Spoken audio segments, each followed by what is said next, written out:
Hello, and welcome to another session of Apocalypse Keys.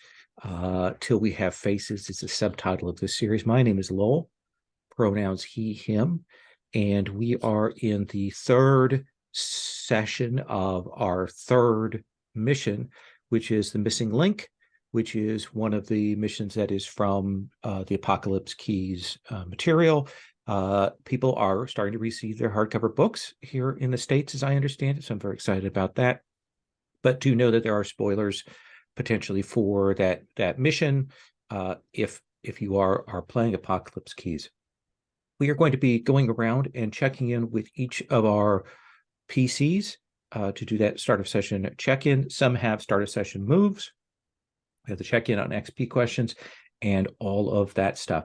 So Lissa Puckett, who has 7 darkness tokens. And one of the things would have been from last session is you can clear 2 of those 3 conditions that you have marked. Oh, okay. Let's see. Yeah. And wow, that's a lot of darkness tokens. I'm living for that. That's great. So did you get an advance or a ruin advance from the session before last? From the session before last, let me double check. I don't think I did. Okay. No, I didn't. There's no advance there. There's no ruin advance there. I do have one question though. Yes. Because I realized I just checked and Tad took the summoned playbook. Mm-hmm. I had taken a move from the summoned playbook, because at that time nobody was using it. Right. Should I shift that, or is it We should okay? check in with Tad. Tad, Which one is it? I took the summoned move. We're family now, which means that spending a bond with me can instead grant +3 or -3, and they can gain a new bond. Okay, I'm fine with leaving that for you. Okay. And it's okay if you take it by my count. I mean, having 2 people in the team who can change a roll by that much wouldn't hurt anything. That is a useful move. Yes. Yeah. Yeah. So let's start with your question for XP. Which one would you like to take for this session, Lissa? That's a hell of a good question. Okay. Without knowing what happened last time, I'm just going to have to. I will give you. How about I give the quick 5-minute recap? Okay. Probably less than 5 minutes. So Weeper was dispatched to another team. We brought in Aisling, Okay. who is a relatively young field agent, who's a young woman, and she got some pushback from Serial on that, I would say. But Serial being a jackass, right. Who would have expected it? I think Serial offered significant positive mentoring. Eventually, I think eventually is the key for that. But it was at that time that there was an alarm, there was an incursion, an unusual kind of out of sequence incursion, and Egther and Aisling went out to deal with that, to investigate that. They were told not to engage, while Serial remained behind. They, as you can imagine, did engage. Egther particularly did against one of these giant kaiju like beasts, these Halamaws, or rather rift monsters. And there was a fight. Aisling tried to get Egther to stand down, but when that wasn't of an option, she helped out, and they were able to, through coordinated work, but with some damage, take out one of these monsters. Serial conversed with them about that when they got back. Then there were various investigations that went on, meeting with the different NPCs, trying to get a picture of things. They learned that there has been some sabotage above ground. They learned that someone seemed to have, one of the patients, like a former pilot, seemed to have a mental connection with something from the rift that came back to play at the very end of the session. on this Rift monster that attacked, they found a pilot capsule that when they brought it back, there was a dead pilot inside, and it's not a pilot that anyone here recognizes. So that was an interesting thing. There were a few other details that I'll let, when we get into play, the players kind of talk about and what they mean in terms of the keys and things. But that's kind of where we left off, was them talking with the various NPCs and characters here, trying to get a better sense of what's going on. They found out that there's a graveyard for the dead Rift monsters, and that there are some other locations on the island. But I think that's the big picture thing. Okay. I'm just going to go with the old standby of letting go and causing collateral damage. Okay. All right. It's been a while since I've cut loose, and I know how much Serial loves, the reports when I do that. So keep in mind that my definition of collateral damage is things that we don't want to have broken, rather than just things being broken. Okay, fine. I'm just telling you.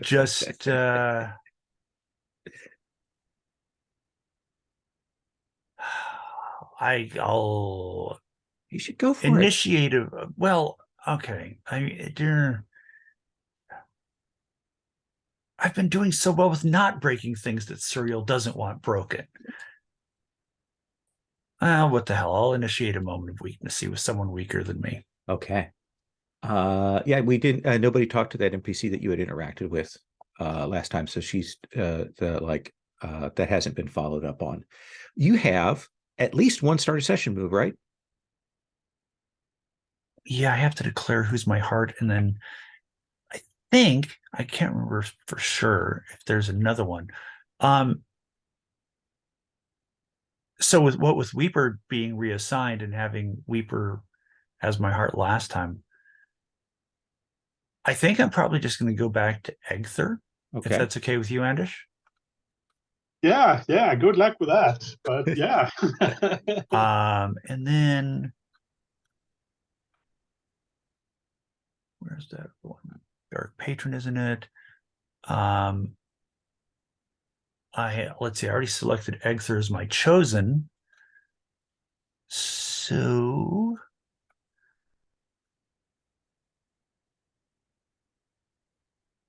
yeah. Lowell, are you okay with me making that NPC my anointed one? Or did we already talk about that last time?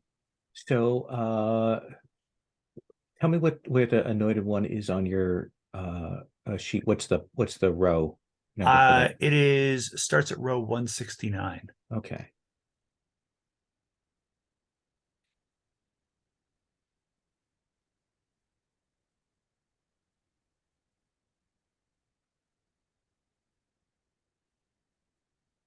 Yeah, I think it is that they are willing to embody your rare power and take your place for time. I don't think we've established that relationship. I think there was some pushback there. If a little bit, if you had established like a more direct connection, and if you want to hold off on making that choice for anointed one, sure. Like until we get flowing, maybe if you want to follow up on that, we can do that. That works for me.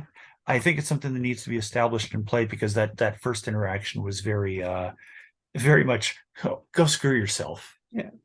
So she is sort of a dark mirror to you. Let's a dark mirror to me. Oh my God. Yeah. I'm not the dark mirror. Let us come to our summoned. Aisling, what do you want as your XP question? Okay, so I can take an easy way out to take, did I act as a human, but I'm gonna take something more demanding of myself. So I will take, did you learn something significant about your prophecy? Okay. Oh, I like that. Do you have any start of session moves? No, but we still haven't figured out my starting bonds. Okay. Because Lisa wasn't there, so there's a question about if Lisa wants to be the one who can't tell me that they love me, and I get into bonds with them, or we can look into bonds from other playbooks. My notes say. Yeah, that was one that Lissa, that wasn't determined. Okay. What would you be interested in? Having some kind of sense of affection for Aisling, who's a little bit like you in age, but being unable to express that. So I would be the one who's unable to express affection to Aisling. Yeah. Yes. I mean, sure. First of all,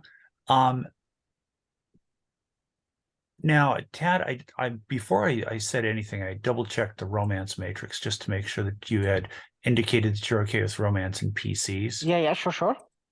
So I think it might be one of those Kate. Lissa tends to sleep around. So it might be one of those cases where there might be the possibility of a more genuine connection there, which is what's frightening. What do you think about that? Yeah, sounds good. Okay. So that's why I'm not saying anything about it. Yeah. So you'll have 2 bonds with Lissa. And so you're there for that. All right. I think that brings us to Egther. Yeah. For my XP thing, I will go with did you seek solitude and turn away from hope for the future?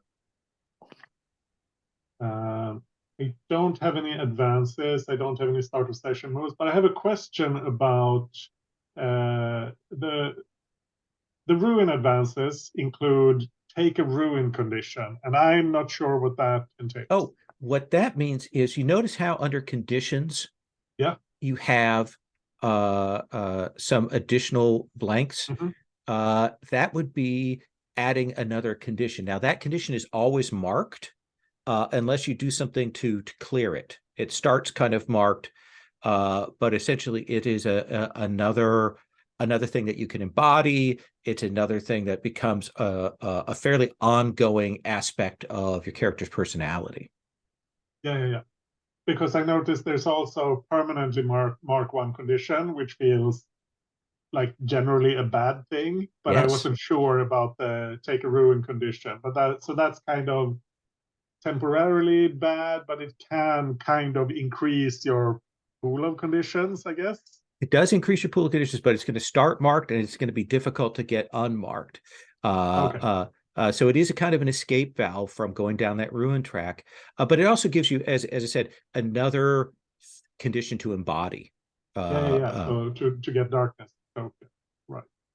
Cool. Because I am at 4 ruin, and so I will most likely I'm sure. Yes. get a ruin move. Okay. Or a ruin advance. So I want to kind of feel out what those would entail. That seems fair. Let us come then to Suriel. Right, in terms of XP, I'm torn a bit. I think I'm going to stick with blessing the weak with the immeasurable glory of my presence. Okay. Because why change? Why not a good thing?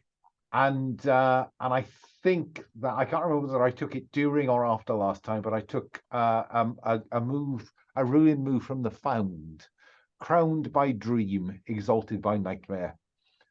You have learned how to harness dreams and create great and terrible weapons from them. When you take dreams and turn them into dangerous weapon, mark ruin and choose the kind of weapon.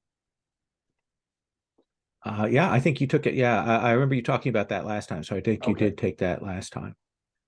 And just to make sure we're up to speed, I've marked a 3rd on my track to Rising Again. Right. Because Catalina is making Mysterious a place of power. That's right. I mesmerized her with my wonder. Yes, and you. I think in your Stars and Wishes, you wish to be able to hit another one of those in this session. Was another request? Yeah, I'm quite keen to make the other pilots into my dangerous followers. So let's do this. Let's bring the team back together. So that if there's any other information or briefings or kind of directions to go in, the group can talk about that. And then we might split into pairs or do individuals, and certainly start with Lissa on that particular round. But let's bring the group back together.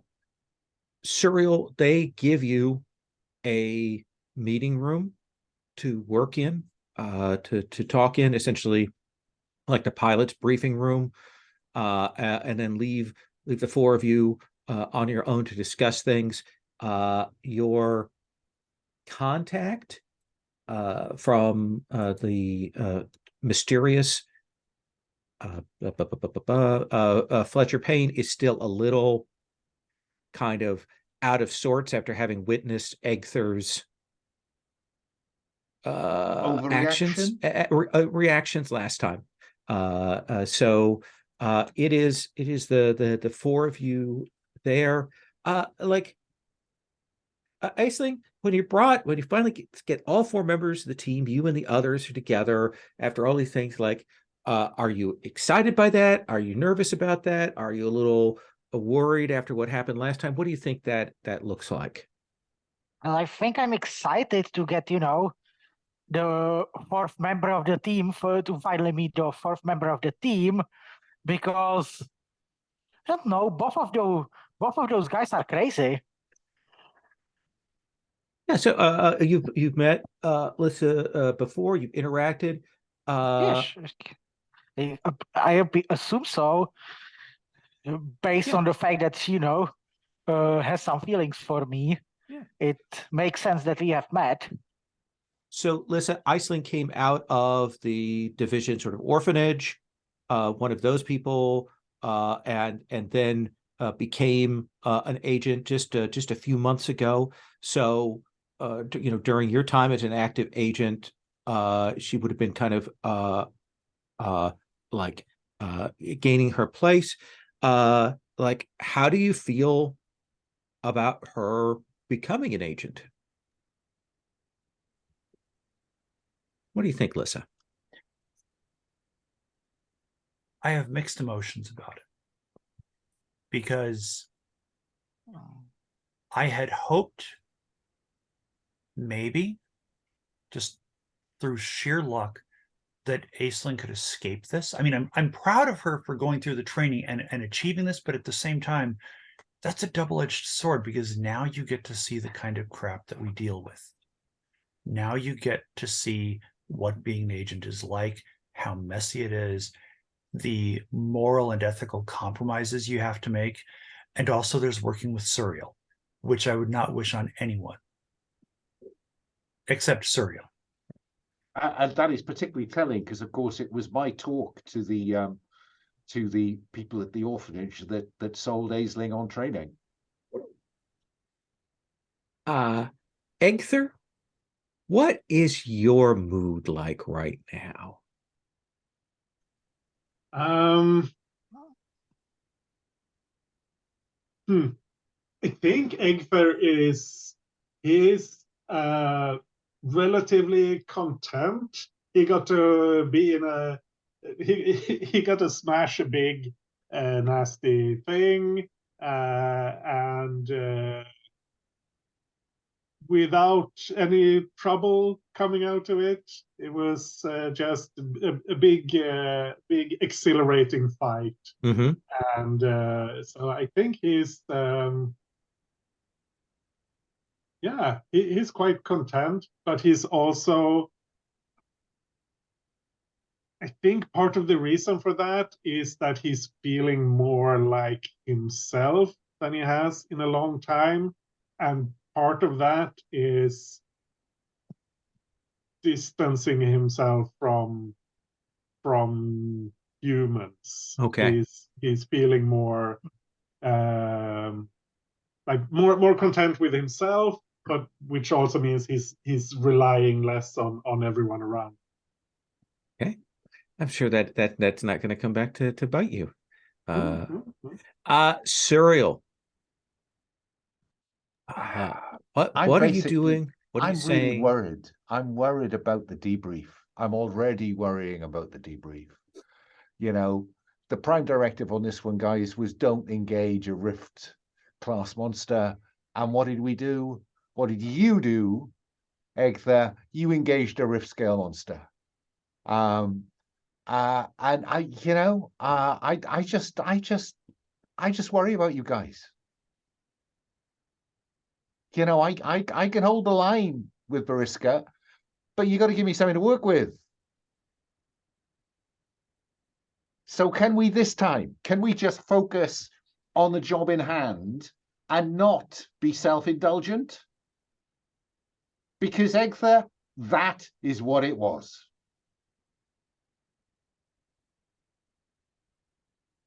So where do we go from here, guys?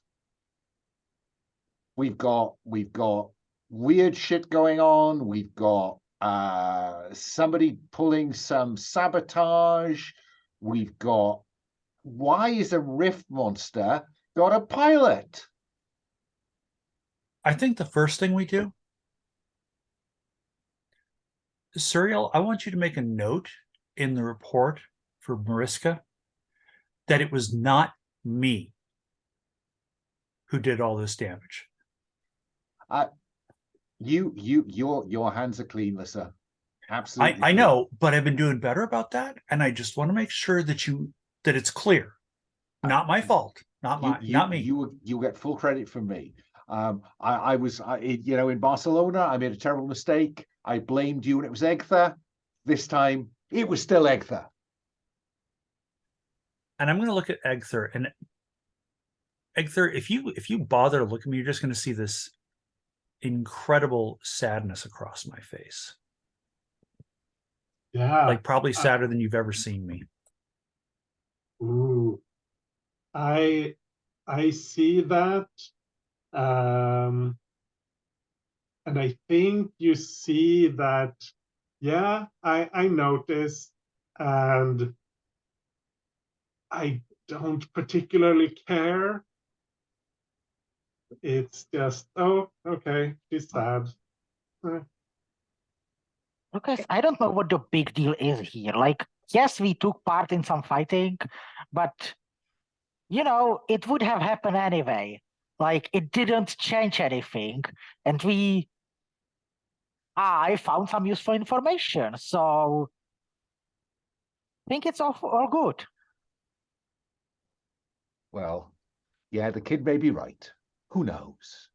But I think I just revealed my heart to Egther around my real concerns about him. I like that. Nice. And I think I've done it before I've topped up the darkness tokens. So how many did you run a roll with? Well, I'll roll with all of them then, which is Okay. to say none of them. Fair enough. So a straight 2d6. That's an 8. That is an 8. So right there in that sweet spot. So what do you want out of this, Surreal, about with this interaction with Egther? I want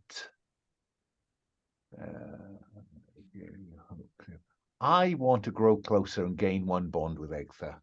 I want him to know that I am really worried about his future with Division.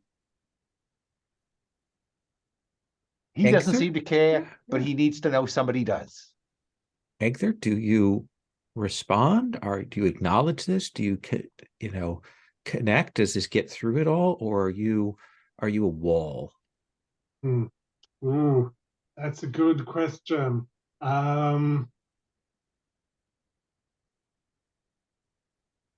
think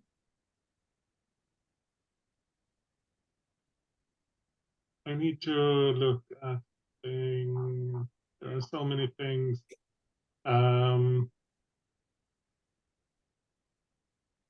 Yeah, I think it does reach me. But I think I interpret this as purely trying to keep himself and us as a group safe from Uh-huh. division. It's not personal concern. It's safety, if that makes Okay. sense. What do you think that you're going to pick then? Is that learning something then? Yeah, that makes sense. So that's an XP, right? Yeah. Yeah, I'll take. There will be a buzz on the intercom, and you will hear a voice come over the speaker, and it will say, "Mr. Gath, Surreal, I've completed the preliminary. Gosh, I don't know what to how to call it. But let's just call it an autopsy on the pilot that you brought in. Can I come down and brief you and your team?" That would be very welcome. Thank you. We're in the briefing room. And fairly soon after that, you will see Kaya Rosario. She's dressed a little bit differently, and she's got a clipboard with her, and she'll say, "So it looks like the pilot died from a terminal mutation.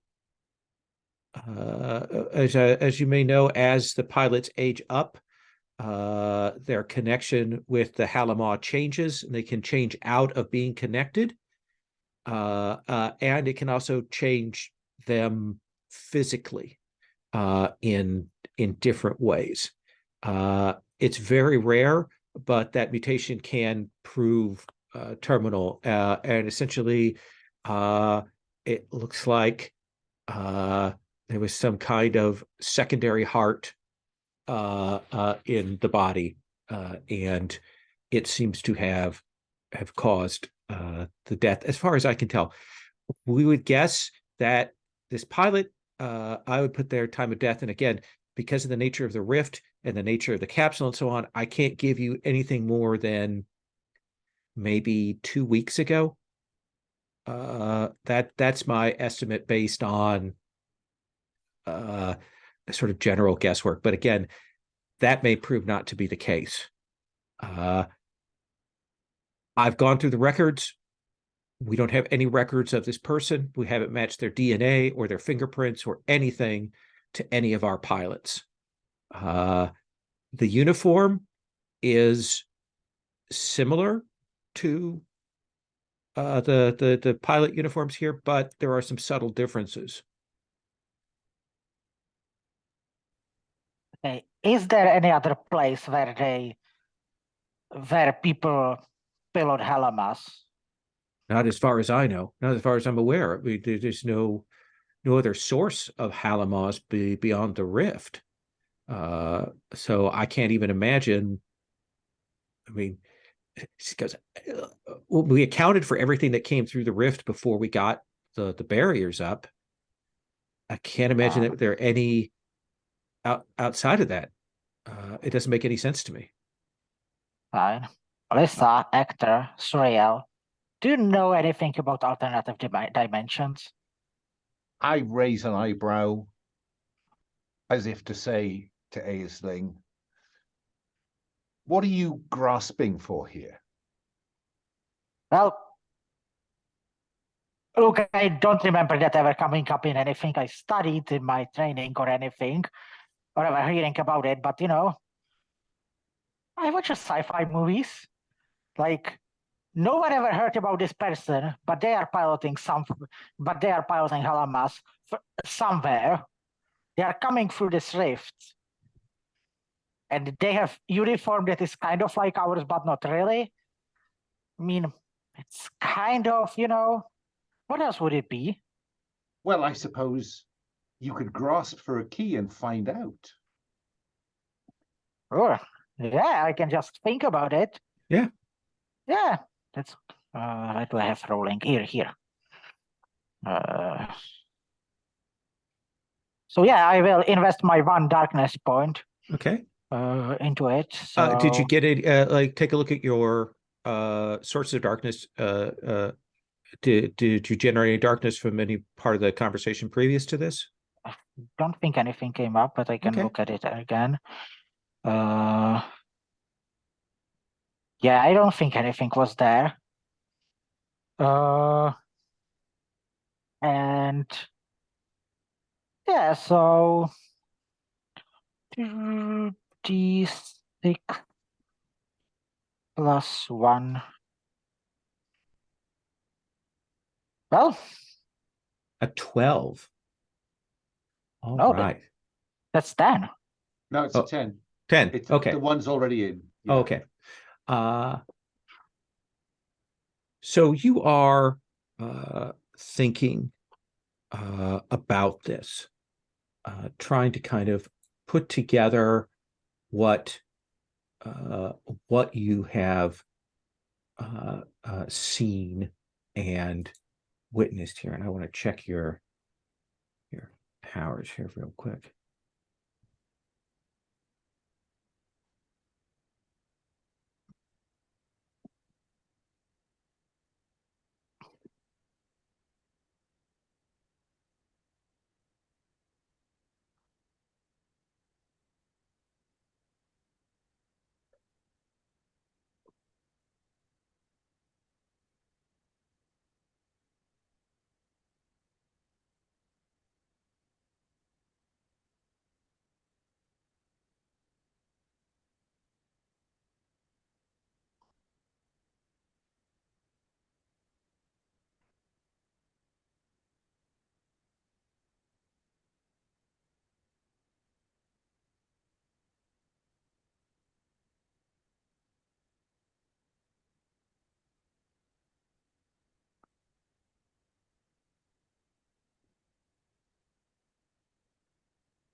So I think as you are thinking about that, Iceling, and really concentrating in it, and one of the things is that your powers are kind of in themselves a little bit connected to another realm, right? To this shadow world and so on. Yeah. And I think we will see you concentrating on that. And as you like focus and you visualize the rift and you imagine that, and you're kind of thinking about that, like what's the connection, so on, something reacts to that attention. And there is a painful psychic flash that hits you. You'll feel it wash through your connection. And you'll see everybody else in the room, and everyone else in the room will experience that, a painful psychic like wave hit them here. Shockingly painful. For Suriel and Egther, it's small pain. For the crew and staff, it is significantly more. People kind of falling on the floor, collapsing from the sudden, just brief psychic shock. So the key is that you can write in on the mystery map is a powerful psychic shock from the rift.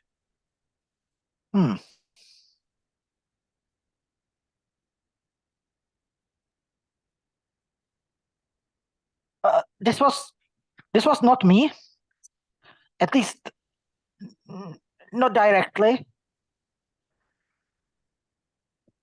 I was really thinking about this. I am very sorry. And something, as I was thinking about it, I was looking to the abyss and abyss looked back or something. Does it make any sense? And then this happened. I think that in terms of this appears to be not a kind of cosmic rift. I'm used to the idea of Lissa opening zips in time and space, but I think I looked at Egther as someone who probably has experience of other planes of existence. I mean, where do harbingers come from if not other planes of existence? And so I think I look to Egther for some kind of, what do you think? there are many worlds on the great tree. Perhaps these creatures come from one that is similar to ours, or different enough that they can thrive there. Perhaps there are humans or human-like creatures there as well, who can act as pilots. Perhaps they are trying to invade. Perhaps they believe they are defending themselves from us. I think I think we can. Should we thank Kea Rosario? Yeah, she'll get up off the X? floor. Okay, I help her off the floor as I'm uh, apologizing. no, it's all right. I have to go check with myself and make sure the rest of me are okay. And she'll get up. She'll leave the forensic folder with you, and she will head out. Suriel, are you suggesting that rift monsters may just be Hallamars from a different dimension? I'm not suggesting anything yet, but I think it's something worth investigating. I mean, we know it's possible. Why should we be the only dimension in which there are monsters like rift monsters? For all we know, they think we've got rift monsters. Lowell, I'd like to do something, and I don't know what move it falls under. Sure. I'd like to use my powers to create a universe. Okay. With what intent? Just to clearly demonstrate and prove that, in fact, other universes are possible. I don't think that's, I mean, that's a casual use of your role. If you're just trying to demonstrate something, I don't think that there's a role or move necessarily with that. If you want to Okay. change the game state or affect things like then we would probably go to a move. I mean, I don't casually go around creating universes for Mhm. fun or profit. So this is one of those things where, Do you want to go outside the base to do that? I mean, we could, but Lisa, what exactly are you suggesting here? Let's just be a little careful with universe creation, shall we? Yep. So if you want You know- to just demonstrate that other universe exists, like I'm just pointing to myself. Done. True. Indeed. but Indeed. here, let me show you something. And I'll snap my fingers, and there's a bright flash of light, like blinding, just takes everybody out for a moment. And as our vision returns, there is a very strange sphere floating in the room, probably about the size of a basketball. I say, so here's what you need to understand about universes. There's two ways to view it, and both are correct. There is the universal stack. Older universes at the bottom, newer universes at the top. Then there are universes that are side by side. We could almost open a portal to them, as I kind of gesture to Aisling. But then you can also have pocket universes, like this one. You all just saw a Big Bang. Inside this universe, right now, all the conditions necessary to create life are being formed. The processes are in work. There are planets forming, stars forming, mass expanding outward. These are the boundaries of it. It won't get bigger than this. So you can also have universes nested inside other universes.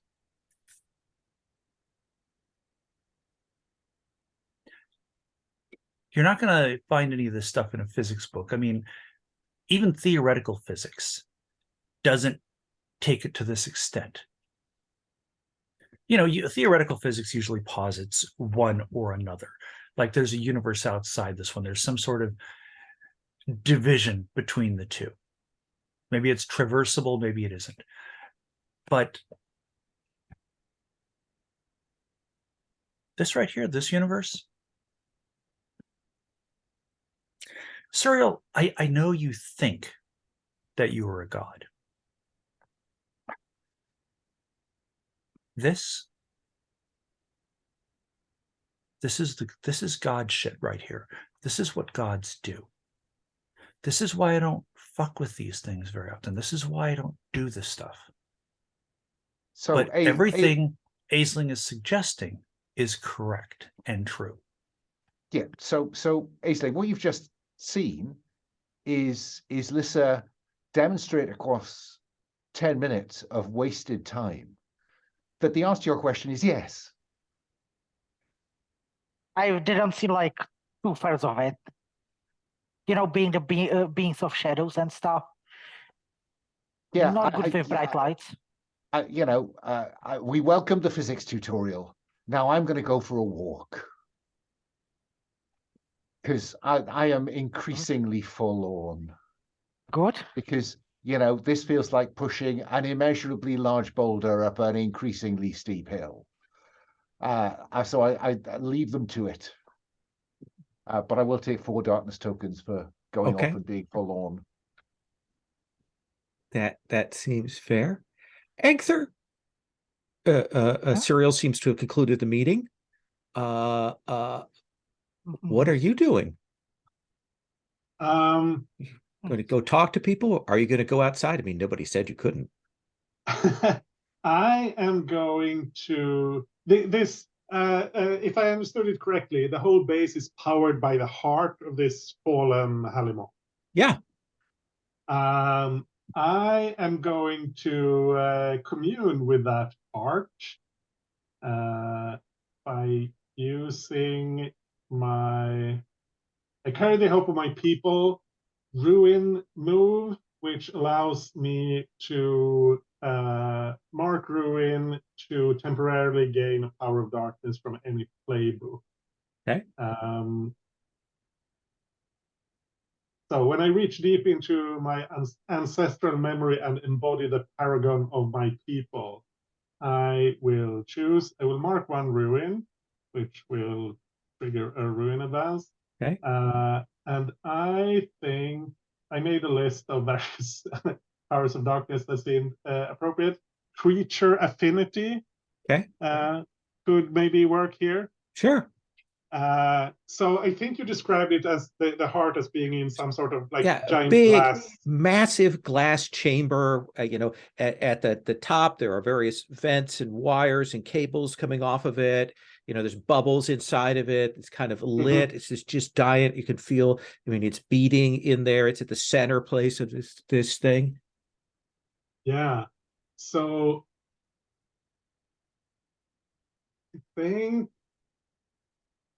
I think Egther, he will go up to one of the walkways above this chamber and look down, and then he'll shrug off his coat, and then he'll just jump into the So jump down on top of it, open up a hatch, and dive in. Yeah. Let us say that the emergency klaxons will go off almost immediately when that occurs. But you will push in, and through the water, you can see the lab people like turning and looking and shouting, and there's running when you do this. So it feels to me like you are grasping for a key is my intent here. Okay. Because I'm trying to. Egther's suspicion is that this heart has something to do with what's going on, because there seems to be strange things happening inside the base, and this is one of the giant monster creatures. Maybe it wasn't as benign as had been hoped. So there is a thing where you go down into this, and you can feel what's left of the sentience of this heart, and it recognizes you. This is the monster that you fought alongside, remember? Oh, right. Yeah. When your friend the pilot, like when it sacrificed itself to stop those rift things that were coming through, and it recognizes you. And of course, at first it's very like it's reactive in that kind of like pull back like a danger, but then it recognizes you and recognizes you as a friend. I want you to first make a roll here to kind of establish the psychic contact with this thing, to make the link, and then we'll talk about the keys here. Yeah. How Yeah, many and do you want to if it's spend? not, if this isn't an appropriate time to grasp for a key, that's fine. Oh no, I It's think that's just, perfect. But I want to kind of, cool. I think we've got some steps here. I think that'd be kind of fun to play out. Yeah, absolutely. Yeah. So how many do you want to spend on the sort of making that connection? Let's see. I have 3, I think. Like just going off and doing this and ignoring everything that's ignoring like all the protocols and that sort of thing. I think that could count as embodying my distant condition. Okay. So I'll take 2 for that and spend those 2. All right. So I just roll Yeah. with +2. I get 8. 8. So through this, your consciousness will drift and connect to this monster's heart, to this Halamaw's heart. And you have for a moment a sensation of what it must be like for these pilots to be attached to these creatures. You can't finish that connection because there's something about your age and your experience like that kind of blocks it. But I think you will get a vision from this thing, and you will see mine kind of flies out, and you will see this figure walking along, kind of staggering outside, and you will recognize that it is the missing pilot, Luna. Ooh. But there's something off about her. Like you're trying to pick up what it is. There's something off about her, and you can see there is a crackle around her, and you can see that something has been put inside of her, a psychic virus, a thing to destroy all of the psychics here on the island. You can feel that crackle of it. You know what its intent is. And in your vision, you will see like a couple of personnel from the base, like they pull up, stop. They were out repairing one of those pylons, like because of the sabotage, and they see her and they are running to go and get her. Oof. And they will pick her up to bring her back inside. So that psychic virus is your clue. We are going to take our first break here. We're going to take 10. When we come back, I want to give Aisling a scene and Lissa a scene, and kind of roll forward on that. Sound okay? Okay.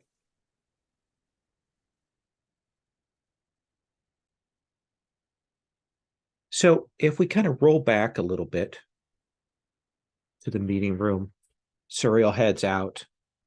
Egther heads out. Aisling, you're there with Lissa. What do you want to do?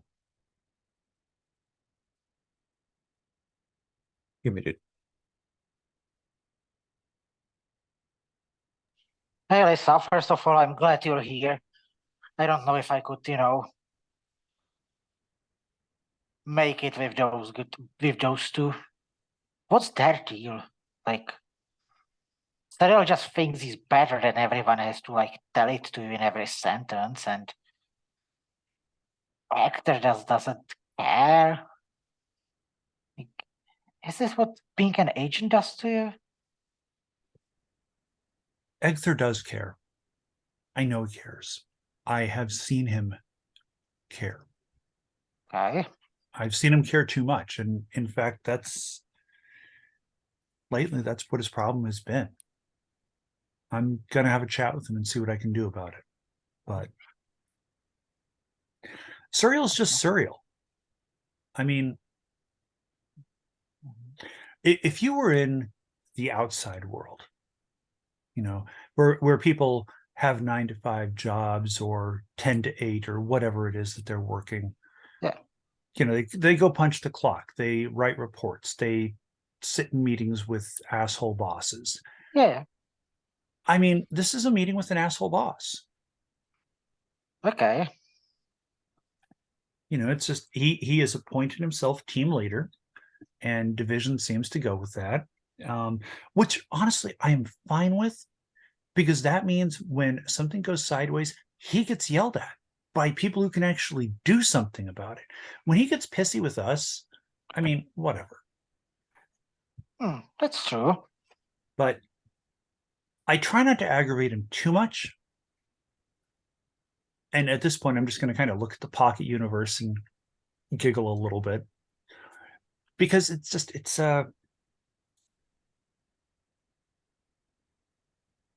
it's poor form to aggravate him too much. I mean, yeah.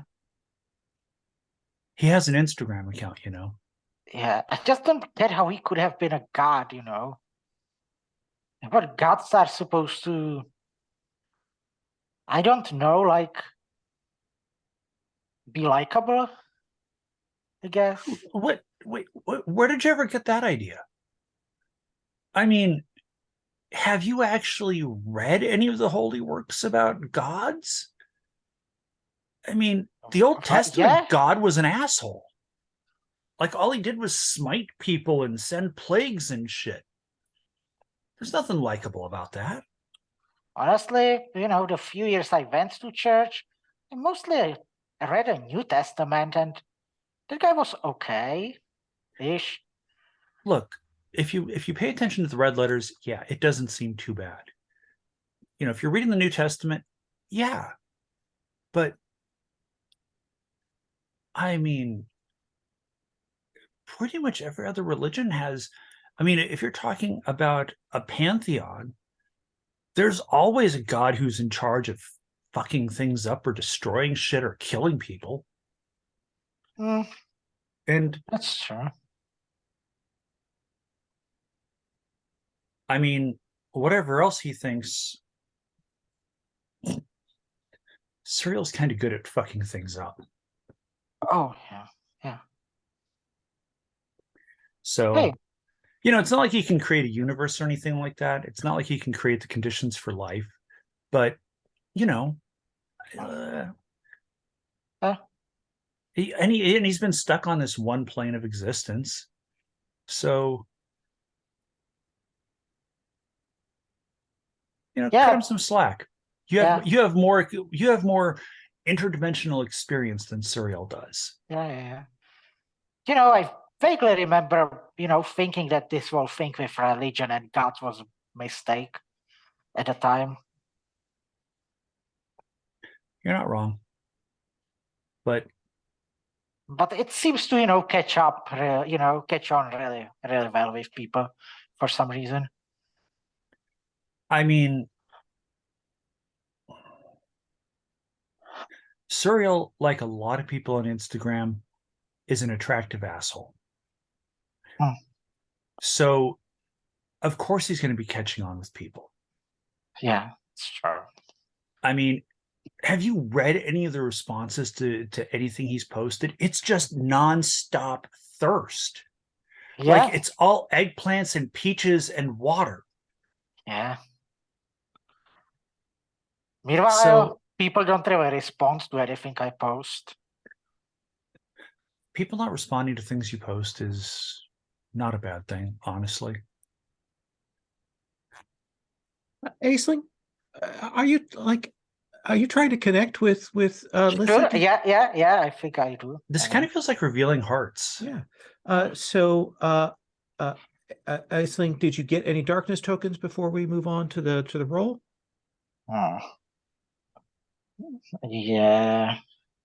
Well, I think I kind of was despairing about my situation, so Yeah. I'm gonna take 4 from that. Okay. Yeah, And I then think should how get many 4. do you want to spend on this move here? 2, Okay. 36 plus 2. Oh, just on the roll today. Another 10. Okay. So what do you think you get out of this conversation with Lissa from those choices? Mm-hmm. Uh, hmm. Think choose one.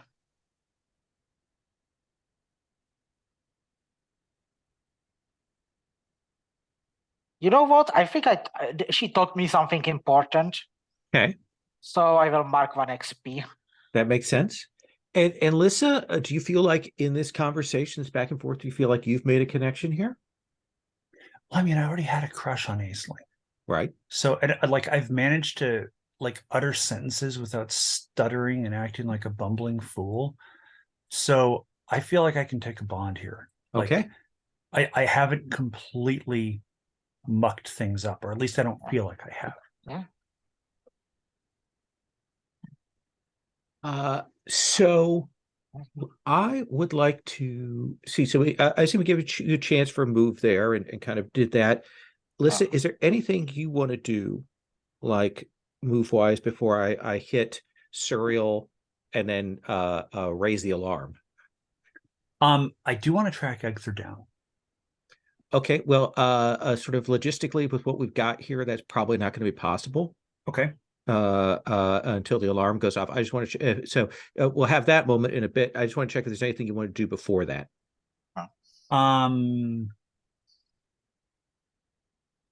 Yeah, I'm good. Okay, yeah. So you walked off despondent, forlorn. Despondent and forlorn. And I think we see Cyril apparently just wandering head down, shoulders slumped, through the corridors of Mysterious, to medical, Okay. where I'd like to find that Catalina is being visited by maybe the other pilots. Yeah, let's say that Asterio is there. He is kind of checking. Again, you can tell that, like, in some ways, maybe him coming down here is maybe him ducking out of other responsibilities. And he's, there with Catalina. They clearly communicate via sign, and she seems to have a connection with him, maybe not as strong as she has with Fletcher, but they are co-pilots. And of course, he'll kind of be, as he did, he kind of with deer in the headlights when you come in. And I think because we it's really difficult to build that division move I've taken, which is every scene I should describe something about my followers or whatever. But I think that on this case, I could legitimately say, describe how you compromise in a significant way to please the public, gain one bond with them. I think it is that I go in there and I kind of and I see him and I see her and I go, "Hi, how are we feeling now? Go into full charm mode. Yeah. And then the calculation begins. And I would like to extend the mesmerism to this young person. Okay. I think by spending, I think probably, let's spend 2 of my Okay. 4. 2d6. 5 and 4 is 9. It's a 9. And what is that effect there? Okay, call me master. On 8 to 10, you have claimed new worshippers. Choose one. They will fulfill a single command exactly as you wish. And the single command exactly as I wish is pray with me and pray to me. So what does that look like? Like what is that we see there? I think it's about, I join hands. And of course, because I can use a degree of the soul venom to get a sense of them, and then give them a sense of me. And it is, let's just pray together so Catalina gets well soon. And what I want you to do is every night pray with the other pilots. Absolutely. And I think he's kind of like in awe. No one has kind of talked to him like this. You seem to have a real compassion for the others here. And that seems to reach out and hit something kind of desperate in him. He's a young man. He's had no father figure, no person, that's looked out, and he does like, you can feel that attachment form there. Well And done, son. That's the point at which the alarms start going off, that you'll start hearing the alarms, the klaxon, and you'll hear Halima heart breach, main systems power down, and the lights go to red and their klaxons going off and there are personnel running there, and everybody freaks out, and you will see the doctor who's in here kind of start to move, and then clearly she gets another call and you see her talking to somebody else. What do you do, Serial? I put my hand on the kid's shoulder and I say, don't worry, it won't be a problem. And I'd like to mark ruin. Okay. In order to mark, where's it gone? Got so far down here. Create a circle of loyal and powerful acolytes. Absolutely. He looks at you and he goes, "Thy will be done." You're a good kid, son. Thank you. And now you've got 2 reactions you want to throw at me if you want to. Oh, absolutely. Let me take a look Or at that. save them up if you want to. Let me take a look at that again. On your, go down to that again.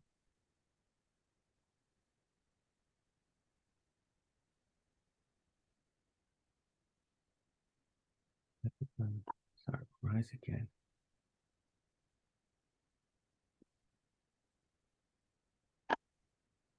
I think that there is a moment like when he turns to you and he is so hungry and desperate, and he is such a worshiper that you will feel, as he and Catalina look at you, you will feel an old feeling of your need to care for your flock, like that additional part of being a god. Like you suddenly feel that twinge of protectiveness over them, over your children. Oh, and that'll wow. be for both of them. Thank you. So I'm reading that as seed of doubt. Yes. I need to care for them, not just use them. Yes. Fine. Egther, You are in the tube. We'll come back to you in just a moment. Aisling, Lissa, you kind of are just wrapping up this conversation. When you hear that alarm go off, the class sounds go off. People are rushing every which way. You don't see Suriel. What are you doing, Aisling? First of all, I put over my hood and I became like, a little bit more shadowy. Okay. Where are we going? To the Lisa? Where do you want to go? We need to check to see where people are going and what the hell is going on. Yeah. So the two of you will rush out. Aisling has shifted more to that shadowy form, which, given that they've kind of gone to emergency lighting in here, because they've had to power down slightly, it's a form of black and red with the eyes that glow from inside Aisling's hood. And the two of you go rushing, and you'll get to that main research plaza, the one with all the consoles and all the scientists and all of the tubes and the pipes on the floor and above and the catwalks. And you'll see that giant glass tube with the heart in it. And there are people working the consoles around, and you will see that Egther is swimming around inside the power source for the facility, this giant Halamaw's heart. Lissa, what do you do? Egther, it's not a swimming pool. Get out of there right now. Like, you see Fletcher is there, and he turns to you and you get him out of there. Can you get him out of there? Yeah. And I'm going to use my cosmic powers to literally grab him. I'm going to use I'm going to basically alter gravity so that he floats out of the tank, and then I'm going to exert a gravitational pull to pull him over to me. Sure. Power through darkness. All righty. And you've got 7 tokens, so you've got plenty to spend. Yeah. I'm going to burn 3. You probably don't want to keep 5, right? Yes. Yeah, 3 is a minimum to be safe. Eventually. But, why start having that fun now? So let's have you roll. Okay. And let's see what we got.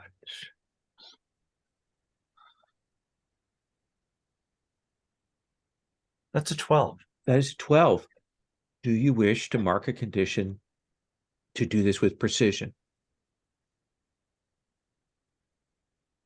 All righty. What did I pick for my cause collateral damage? Didn't you? No. I think you chose the other one. The someone to someone initiate weaker. a moment of intimacy. Yeah. Yeah. You know what? I'll go ahead and mark reactive. Okay. To do it with precision, because I really don't want to screw up their heart. And plus, it feels like this is a very reactive move. So you will yank Egther. You'll feel that as that vision kind of fades, and then suddenly you find yourself lifted up out into the air, and then suddenly down, in the midst of these people, and you kind of come to, and you see Lissa and Aisling has gone into that sort of darkness mode, and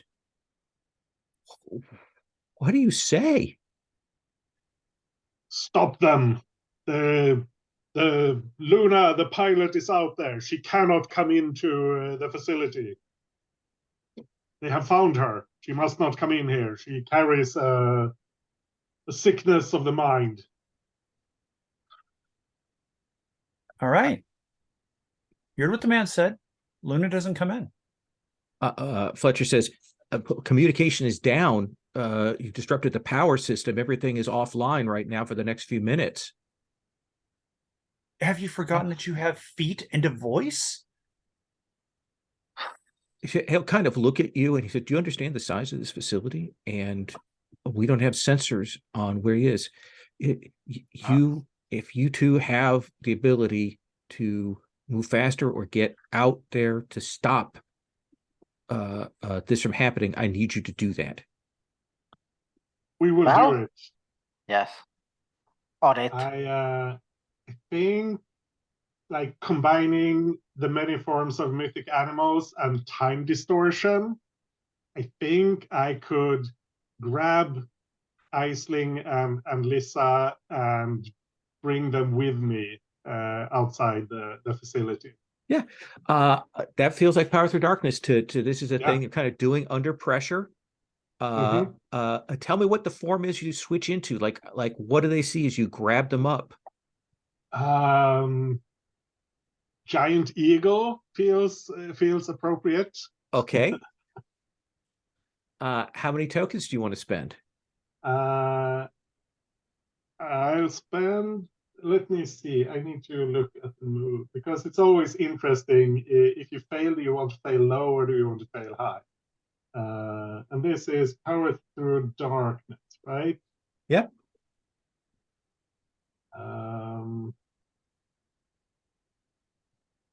I'll just spend. I'll spend two. Okay. I want to keep one. So. Sure. Yeah. And I get a 7, but I can spend a bomb. Right? Yeah, absolutely. I spend my bond with Lissa because she's clearly invested in this, and I still care about her a bit.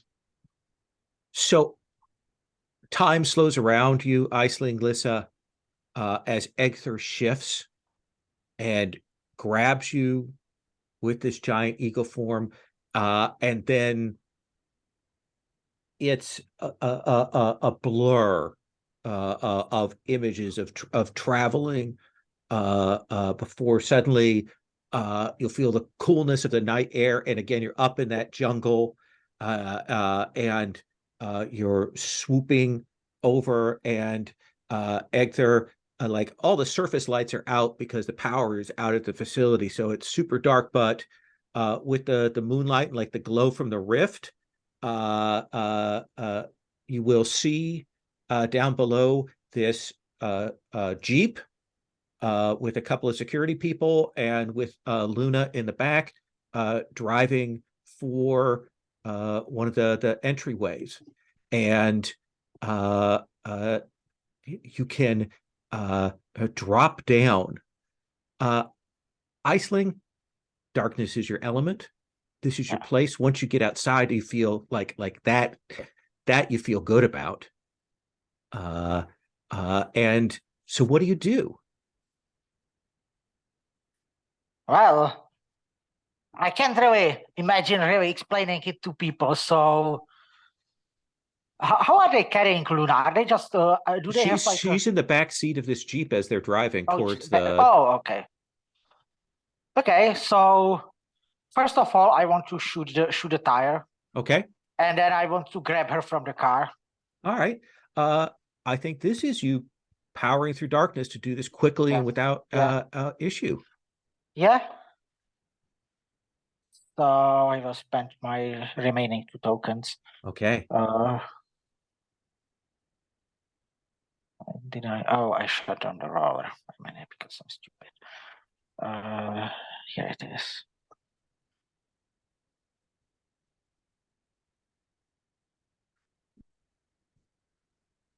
+6. 2, 6 plus 2.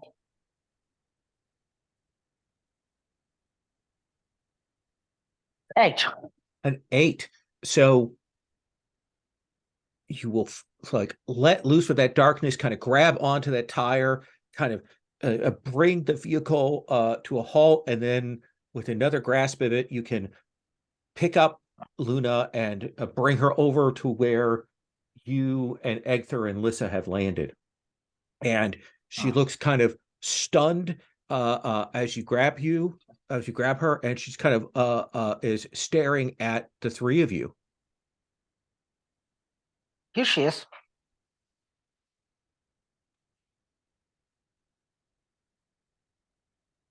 Egther, you're the one who said she's sick.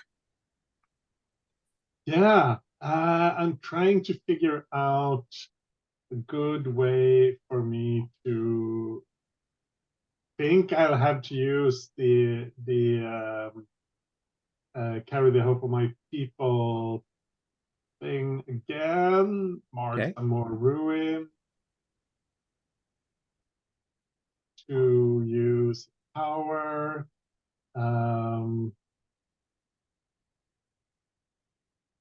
To read the list. I think telepathy and mind blasts is an option, so telepathy feels appropriate. Absolutely. Why don't you roll for me here? Yeah. I'll spend the 1 token I have left. Okay. Actually, maybe. Yeah. What I do is that I stand in front of her and I don't touch her, but I reach out my hand towards her. Okay. And I will say, show me what trials you have faced and what mark they have left upon you. And I'm not sure if this counts as asking someone to tell me of their past, but I think that does. Like that's literally what you're doing. cool. Then I'll take 2 tokens for that and spend them. Okay. Let's have your roll. That's a 13, so that's not ideal. So your intent is to blast this out of them. Yeah. Okay. And so I think it is that you reach out and extend your force, like grab onto that, and you will see a pile of lunas, like a stack of bodies, all like slightly not right. And you see her vision as she staggers forward, and from somewhere you feel this thing enter in, and you realize that there is no human mind in this body. It is the mind of a rift monster in this body. And you will blast that psychic virus out of her. You will see that shatter out, but this thing opens its mouth, and like that thing that you fought before, there is this absolute beam of white light that hits you, and this body was not made for that.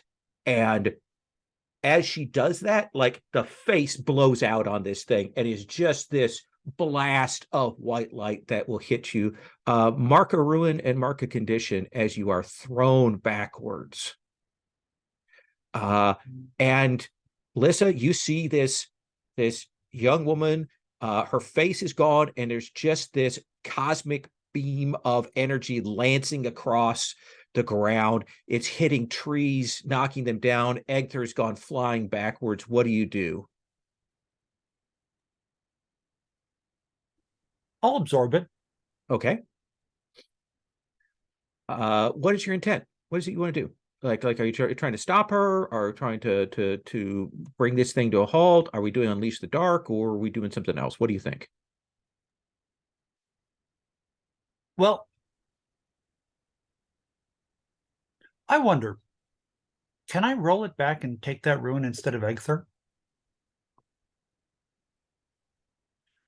By using power or no? By using power. You have a power to do that? Well, I'm wondering because time gets weird around singularities. And there's a question, I'm wondering, could it... Now, you know what? I'm just going to absorb it all.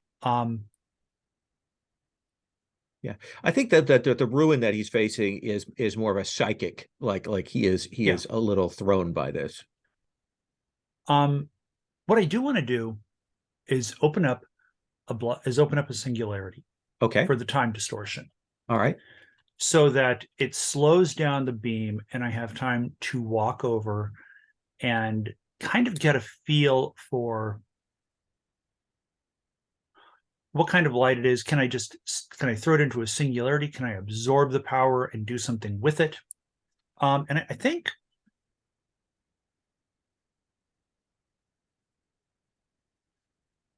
I'm wondering,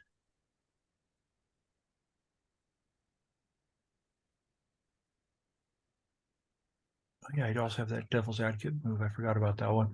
I want to call upon my patron, my dark patron, Okay. and tell them what I need. And what is it that you need? I need to figure out a way to absorb this power and make it my own, to add to my existing power.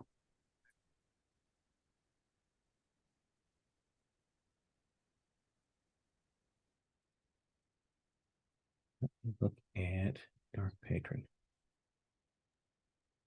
I mean, preventing further damage to the island is just a bonus. Really, I want this power for myself. I think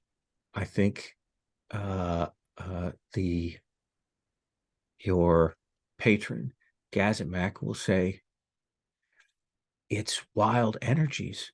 You just need to consume her. You just need to take her energy and her body into yourself and grasp that, and it will become one with you.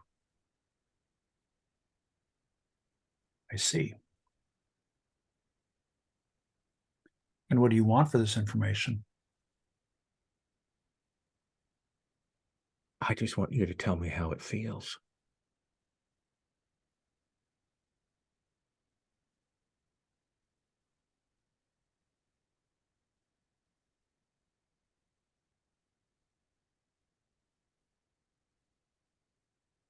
And I'm going to look at Gazimak.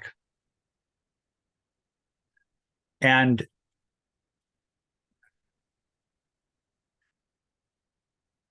I'm going to move my hands in a very peculiar way. And you realize that two separate pocket universes in the shape of wings have sprouted from my back as I rise off the ground and say, no, I'm not going to tell you how it feels. You'd get off on that. And then you're right. You're right. That is a selfish request on my part. I've told you what you need to do.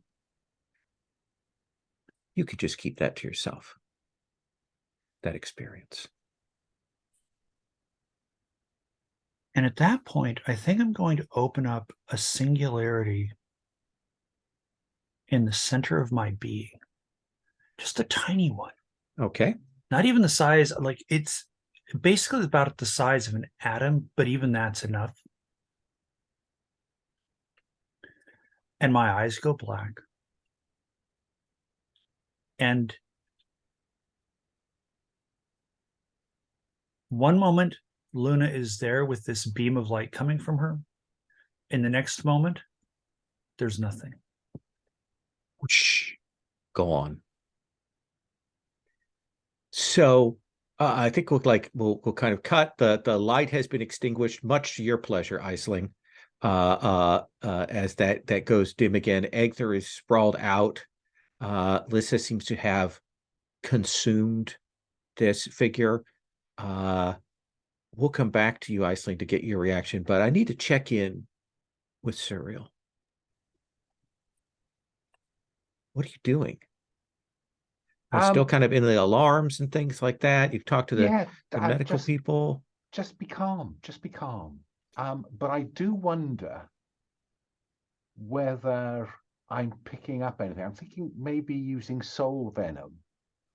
What's in the ether? What can I taste? What is the nature of this infection that appears to have crossed into the vicinity of the base? Does it feel like grasping keys? Is that kind of what you do your powers to do that? I think that's where I'm going. Okay. But before I do that, I'd like to take 4 darkness tokens because I did ask the children to worship me. I think, yeah, that was a sentence I never want to hear again. There goes my safeguarding certificate. And I will spend 2 on this. Okay. That's 7 and 2 is 9. 9.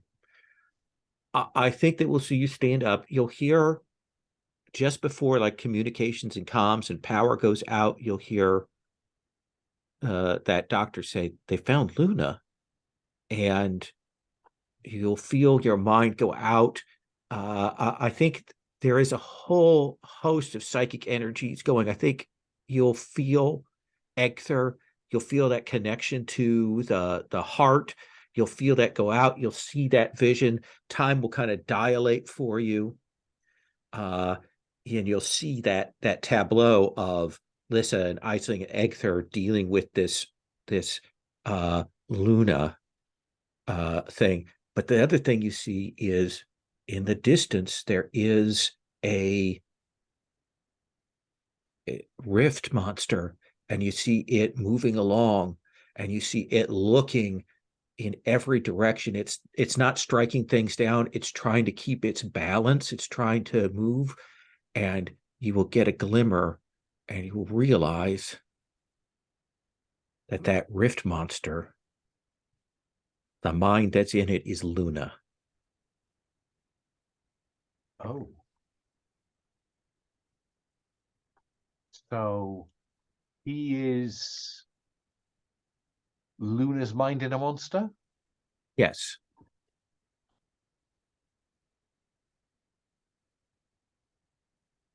Desperately trying to hold on to its mental faculties.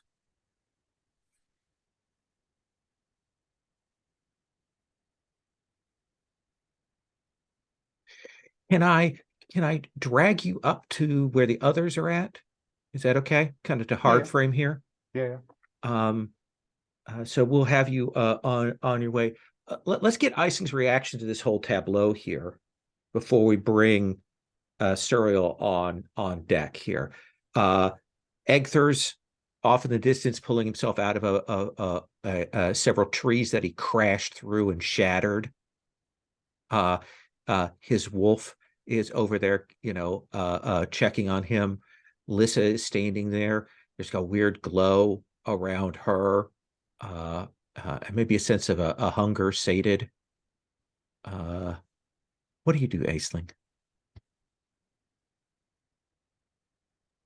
At first, I take like few steps away from Lisa, just being, in fear.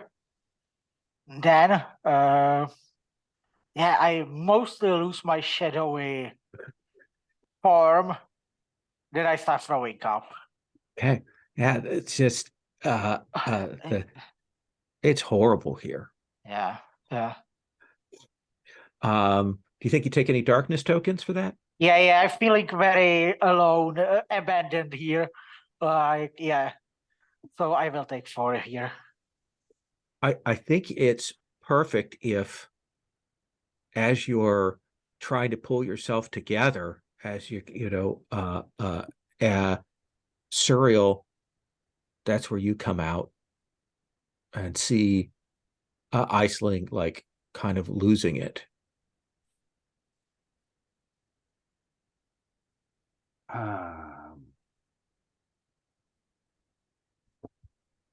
Well, that's no surprise. I'd like to mark another 3 darkness tokens for react with spite or arrogance. Suriel, do you always have to be such a dick? I just do the job. Okay. I don't Mark 3 showboat. darkness tokens for being vicious. Okay. Luna is in that. And he'll gesture, and I think on the horizon, you will see this huge rift monster moving around the area. It's a massive thing made of tentacles, like all wrapped up together. I'll show you what it looks like, just because I can. But of course, take a second to resolve there. Okay, before I turn, I will like I've read the manual, and being a dick is not in the job description of a field agent. That's what you see standing and looming on the horizon. Okay, first I All take right. a photo. Okay. Yeah. Which one of you made a bowl of ramen into a monster? I I can't help wish feeling this it looks was my work. I can't help feeling that it looks a bit like Weeper. Yeah, there's just something of that in it. Yeah, I'd like to take another darkness token for that. Egther, let's come to you. Like you got thrown back, you got thrown off your game. But I mean, you saw that pseudo Luna vanish. You managed to destroy that psychic virus. And now you see that Suriel has appeared, and you see this rift monster on the horizon. What are you doing, Egther? Yeah.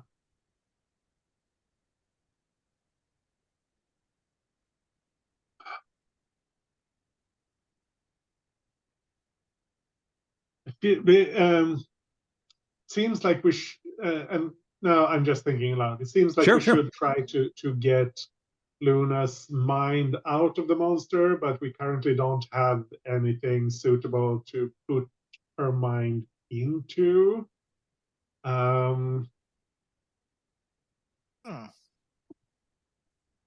mean, just if I go meta a moment, I think we're at a place. This is the climactic scene, isn't it? This is unlocking the door, and the consequences of that will determine what happens to Luna. Oh, that's a really Oh, good. yeah. Yeah. Yeah, I like that. Let's take a 5-minute break, get ourselves set, and when we come back, we're going to walk through that door opening procedure, doing the association of those aspects, get that set, and walk through that process. I think that's a great idea, Alan. Really, really dynamite. Yeah. So take 5, and we'll be back. So, as a reminder of how this works, we are going to have folks go around, and you're going to pick one of these keys, and you're going to choose what facet it's associated with, whether that's the harbinger, kind of defining who the harbinger is or saying something about it, whether it's the door power itself, whether it's the rift, or whether it's the whole thing about the disappearance of Luna and Hydra Omicron. And it's not required that every facet has, things associated with it, and things can kind of get changed as we go along here. I want to start, since we kind of left off with him, with Egther. What facet, now we've kind of seen these pieces, what key do you want to talk about, and what facet do you think it's associated with, and kind of why? Yeah. I'll take an easy one. Luna was plagued by fears and self-doubt and did not tell her sister. That seems clearly related to the possession and disappearance of Luna. Okay. So go ahead and look at so something was happening beforehand. Some outside force was already working its way into her. That kind of, again, that psychic pressure. She was feeling that. She couldn't bring herself to talk about that. I mean, maybe she was worried. Maybe she kind of knew that it could infect her sister. Like maybe there's some worry there, since we know that her sister is that psychic. Mm-hmm. Suriel, you're next. Which key do you want to talk about, and what facet do you think it's associated with? I want to talk about the harbinger. Okay. Because I think the harbinger is working, or part of its working is through this contaminated healing fluid. It is predisposing pilots to some influence. So somehow the harbinger either is the fluid or has made the fluid, and that's that it has, maybe multiple different forms. They picked up one, maybe there's others that they haven't picked up, and that has been part of the process that's been going on, a kind of The a fluid weird may indeed embody an aspect or portion of the harbinger. harbinger's blood, spirit, something. Yeah, I like that. That brings us to Lissa. Lissa, which key do you want to associate with a facet, given what we know so far? I'm a little bit at a disadvantage here because of Yeah, I missing know. the previous session. The psychic virus in Luna. And I think that's associated with the rift. Okay. Because that feels like a direct attack from whatever's on the other side of the rift, like a literal Trojan horse. Yeah, some part of the rift energy itself, I mean, that's the energy that you absorbed, is this virus, manifested there. I think that's great. And nothing bad can come of that. Iceling? So I think that the fact that Rift class monsters are piloted is tied to the Rift and whatever lies beyond that. Yeah. So, like you were saying before, there is something on the Yeah. other side that has its own version of pilots and monsters. Yeah. And that's why we get these weird rift monsters versus the Halamaw. Yeah. That's perfect.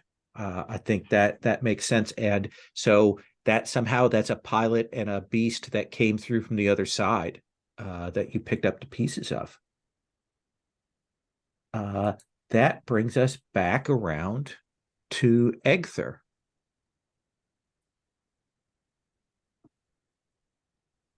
You're muted. Yeah, I was just thinking. Oh, sure.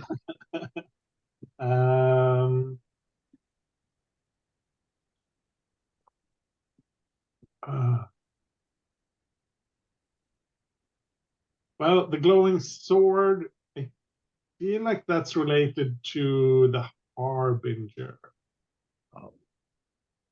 That Like seems it's something that it created to try and as a weapon here. Yeah. If So it's sending if it's sending simulate some sort of simulated people through with the minds of the rift monsters, then it stands to reason that they would need weapons that they could use against the Halibut. Absolutely. And there may be more of these. We've seen the sabotage of these human-sized figures before. So this is an evidence, a weapon that is just made to destroy, the Halamaw over here. Surreal. Yes, Luna's mind trying to hold on to itself within a rift monster. This is an attempt by the Harbinger to create not just piloted monsters, but intelligent, self-motivated monsters to wreak havoc. So I'm going to connect that one to the Harbinger, if that's okay. It's been trying to figure out a way to manifest and attack here in more precise ways with the weapons, with the changes, and now it's found a new technique. Who knows what else it can create with that? I like that, especially if we've defined that physicality of something coming through and being a medium of infection. Lissa? All right. Sorry about that. I just realized I hadn't muted myself. Sure. Someone human-sized is sabotaging stuff. And I think I want to connect that to the rift. Okay. This attack in Luna's body was an attack to strike at the psychics. But I wonder if, I think that the somewhat human-sized attack was a rift attempt at taking down some of the defenses to enable that psychic attack with the Luna body and the rift monster mind. Yeah, so previously been sending things to prepare to be able to do this kind of attack. Yeah. Figures like these clones that may have died or maybe turned into monsters afterwards or something. Something coming through. Could have just disintegrated into some muck. Yeah, wouldn't really be noticed out there. Yeah, given the state of the island, that would perfectly make sense. Well, and the bodies don't seem to hold together that well. I meing, the Luna body flew into a bunch of different bodies. So yeah, that makes sense. Iceling.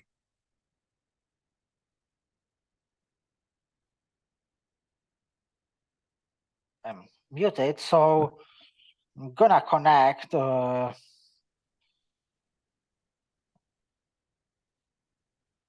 Oh yeah, I'm gonna connect the psychic mind wave to the Harbinger. Yeah, you reached out. Yeah, I reached out to something, and like someone intentionally crushed me mentally so strong that it hit the whole base. So like, yeah, that's the level of power we are working here, probably. Yeah, you showed that there definitely was a connection, like the whatever this thing is, the Harbinger on the other side was watching and waiting, and when you put your consciousness out there, it reacted defensively, trying to push you back. I think that's perfect. Egther.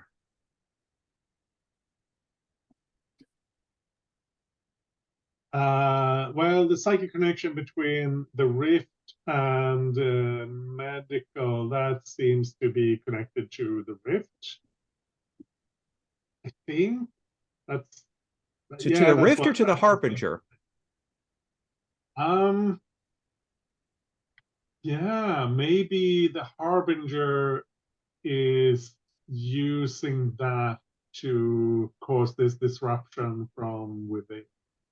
Oh yeah, maybe these mutations that the pilots suffer from exposure to the rift over time is related to that contaminated healing fluid, and it makes them susceptible to the influence from the other side. They're picking up that sort of background energy from the Harbinger, changing them, and that connection that reached out and spoke to Serial, like saw him through that. And then the last one, Serial. Yes, whether you're a harbinger or a god or a physicist, there is conservation at work. And in order to just edge the door open, there has to be a change in a monster when there's a change in a pilot. So I'm going to connect that to indications that a door of power has been wedged open. Perfect. So I believe that was it Serial that rolled last time? I think it was. So Lissa, we now go to the opening the door of power move. We're going to be rolling unlock Doom's door with a +2.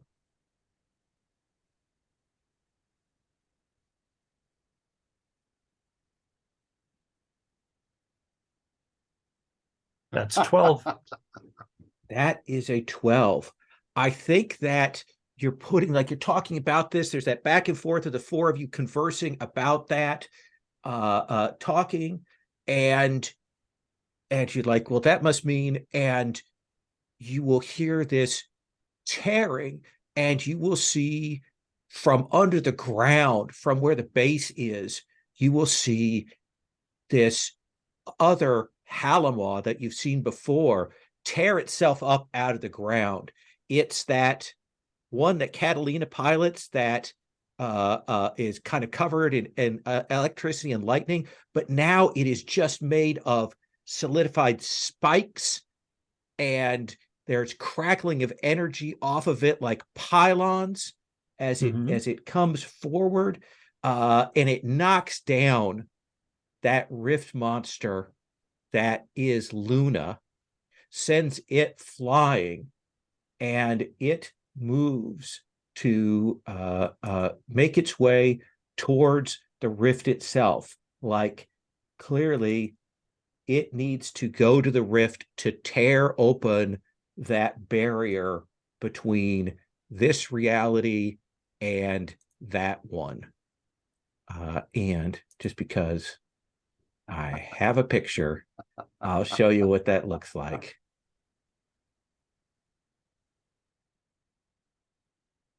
That's what it looks like. And oh, it's cute. yeah, spiky lightning flying off of it, energy, electricity, everything there. It's So just a little hedgehog. knocks the tentacle rift monster over and is going forward. Lightning is flying off of it. It's striking the ground in places and exploding things. You see that it's hitting the various sensor pylons and so on, and it's heading to, you see the color of the rift itself, the energy that's crackling from it begin to change to match the color of this thing as it roils forward. Egther.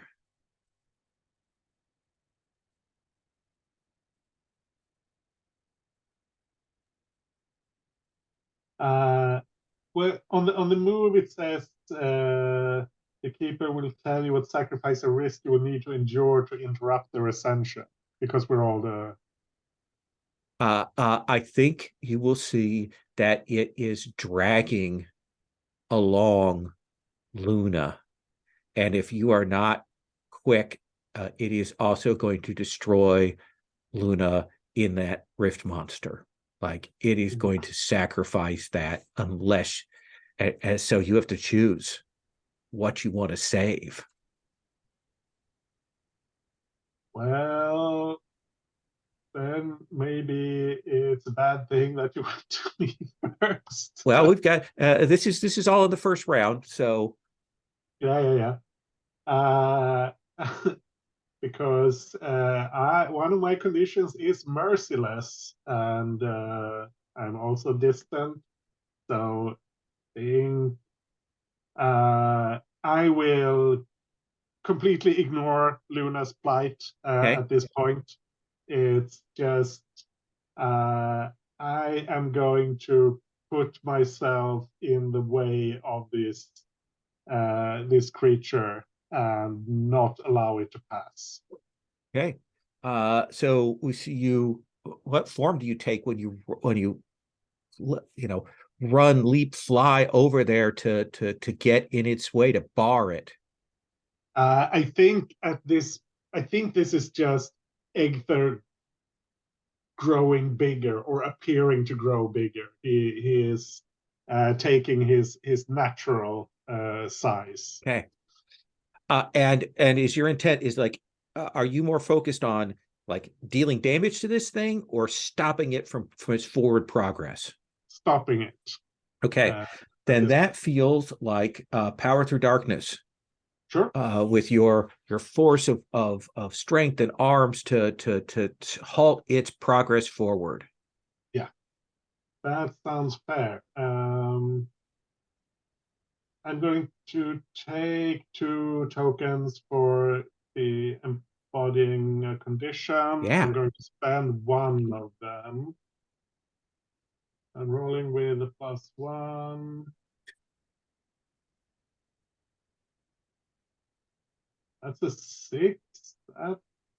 That is a 6. So are you sticking with the 6 before I move on here? I need to read the move. It was power through dark, right? As power through darkness, yeah. Offer you something connected with dark sides of you, whether you take it or not, prepare for the worst. Oof. Yeah, sure. I'll take that. Okay. I think there's a moment when you leap over there when a thought occurs to you. If the other side has humans and creatures like this, if it is a mirror to this, are there your people on the other side? Are there others like you there? And I think that like you hesitate, and that's the point at which one of these spikes just absolutely runs itself right through your chest and picks you up, and you're like impaled on it, even as the lightning is crackling. Mark a condition as you're kind of desperately holding on there. You do not impede this thing's progress.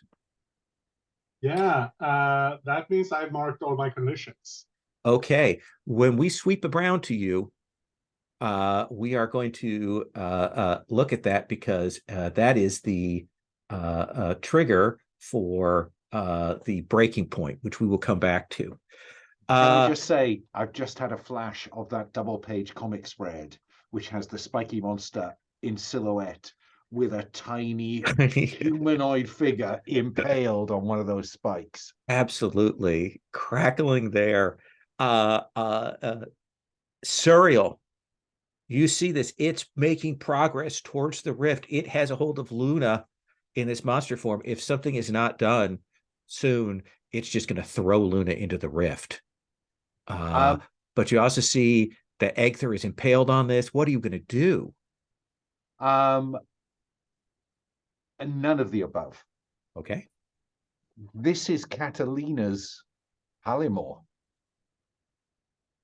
Lord knows what is happening to the psychic connection to Catalina at this point. Yeah. I need to protect her because she is the shield and the weapon that I need. So how are you going to do that? Like, what are you doing? What I think I'm doing is, I think this is Power Through Darkness. Okay.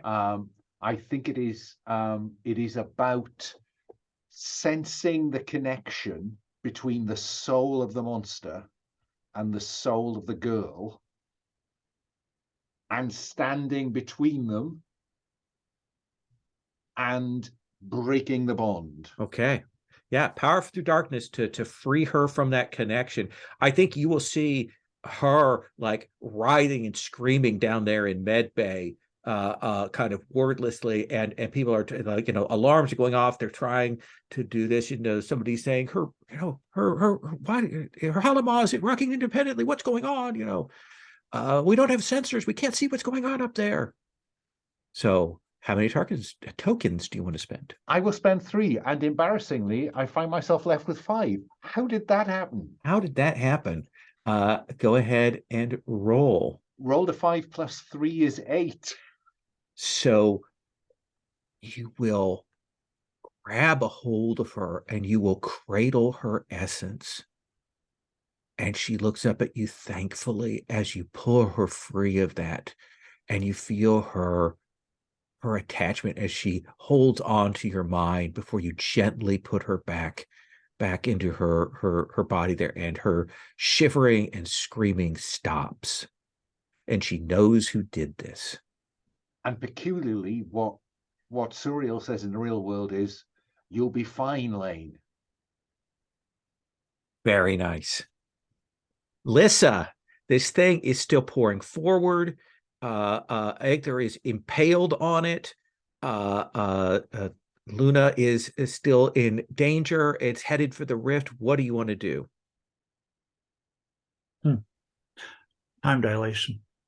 Okay. You want to try and slow it down to keep this from going forward? That seems great. Yep. I'm going to throw a black hole out there, which, we need to slow this thing down. So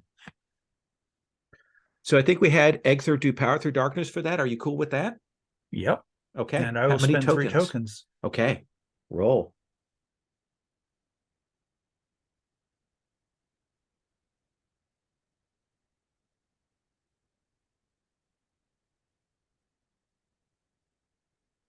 That's a 13. That is a 13. So do you want to mark a condition? Or is the situation not under your control? Oh, let me see how many conditions I have left to mark.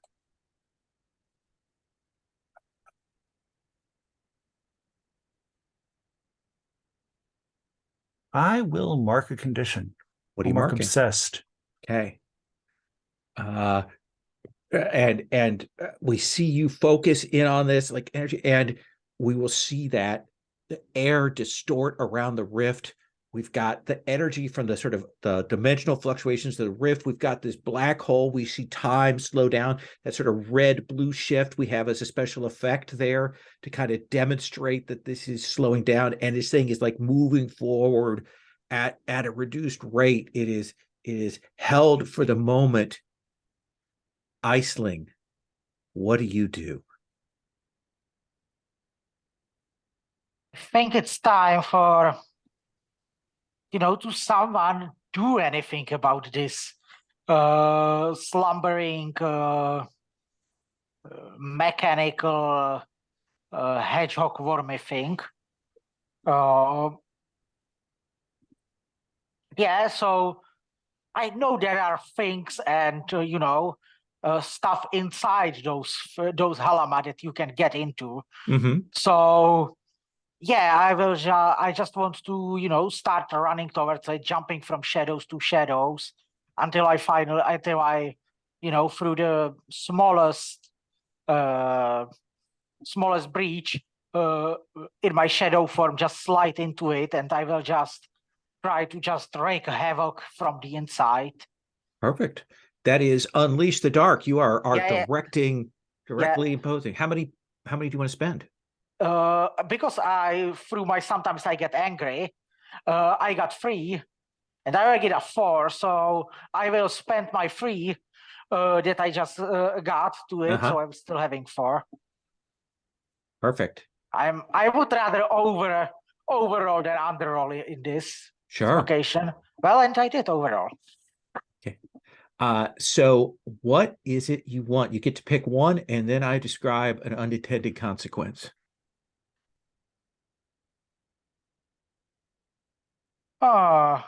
Dealing a condition to it. That's the sort of the hit points of the thing. Yeah. I want to give it condition, and on 11 plus.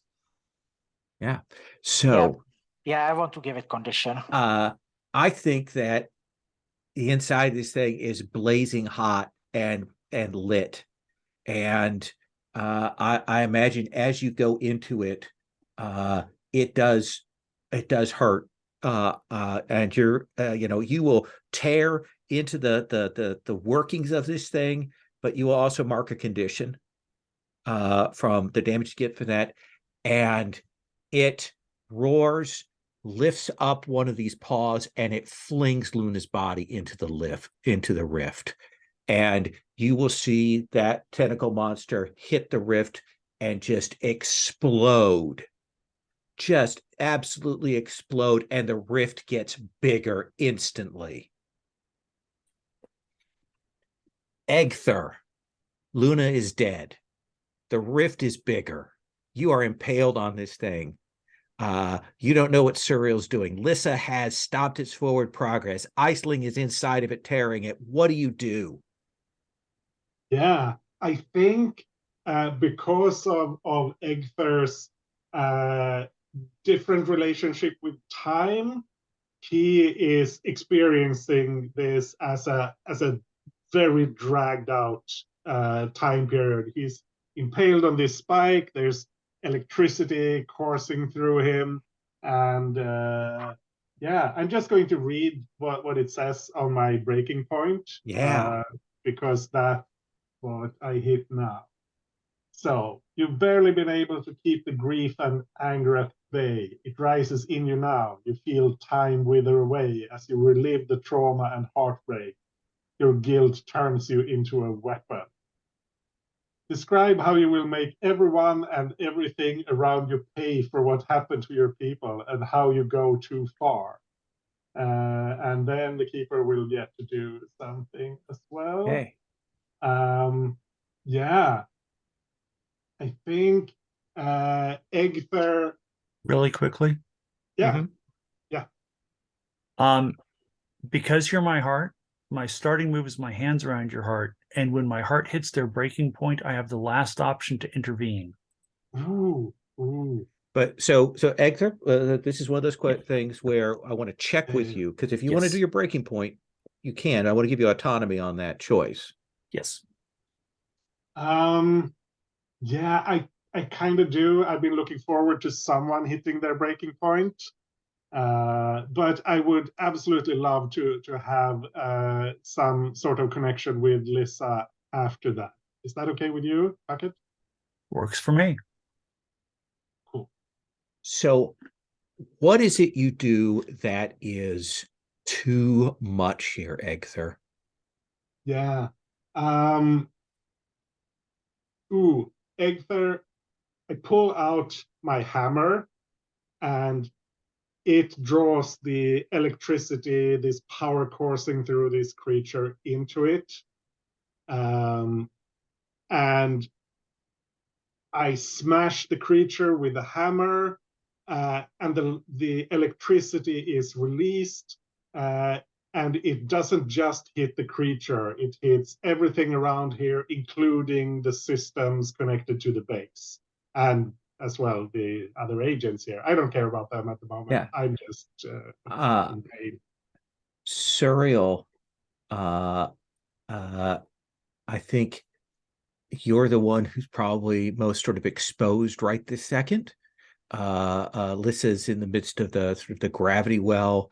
Iceling's inside this thing. So, Suriel, mark a condition as you suddenly feel Catalina scream out in your mind as the electricity fires through the base, and there's the screams of everyone there as suddenly electrical systems, explosions, things like that. And I think that link you have to them goes blank. Damn. I think I have to mark Rae. Well, no. Let's do this in turn. I do need to deal with the fact that I'm stuck with 5 darkness tokens, so I need to make a decision about torn between. Oh, right, right. What the darkness demands of me. It demands that I create a dark church. I think that's more important than anything else at this point. So I am going to deploy something we haven't seen yet, because I took it as a couple of weeks ago, I think. Weapons of light and sound. Okay. I want to combine that with Fey magic, Fey glamour, to send a wave of normal reassurance washing through the base. Okay. We'll come back to you on how that works in a moment. Yeah, but I think I already hit you with the damage from the thing, Iceling. So Famously conductive. yeah, it crackles out. It's firing around you, and Egther, you will see in your mind's eye in this time dilation, like a vision of one of your people. They were here, and you see that they fought against this rift before, and they sacrificed themselves to keep it from expanding any further. That they saw that there was good in humanity and that they needed to protect them. And they did that. Even as they thought they were the last of their kind, they were willing to make that sacrifice. And you will see that vision of them falling into the rift, and you realize that you have not lived up to what they would have expected. Does that sound fair? On the other hand, this thing Yeah, also that's reels perfect. back from that. Like there is a section of the front of it that is just melted. Like the energy, like absolutely blew it out. It is roiling back and screaming. You exhausted that energy, pulled yourself off of this thing. It is still up, but you have wounded it terribly. Suriel, let's talk about that calming. Yeah. So torn between, just so we're clear. Yeah. I have to make a choice. Spend a bond with someone, describe how they directly or inadvertently help you center yourself. I spend the bond with the fans, with Catalina and the others. Just so we got that off the Yeah, I think it is that you feel that connection go blank, and you draw in a breath of anger, and then you hear Catalina's voice come through and say, "I'm all right. I will survive. Save us." In which case then, knowing that they are safe and well, I will suck the venom, the soul, out of that harbinger and spit it into the rift. Okay. So that definitely feels like Unleash the Dark. That the front of this thing is torn away. Aisling is shaking its physical and mental form with the shadows and the nightmares inside of it. I think, like, how do we see that on the surface of the skin of this thing, Aisling?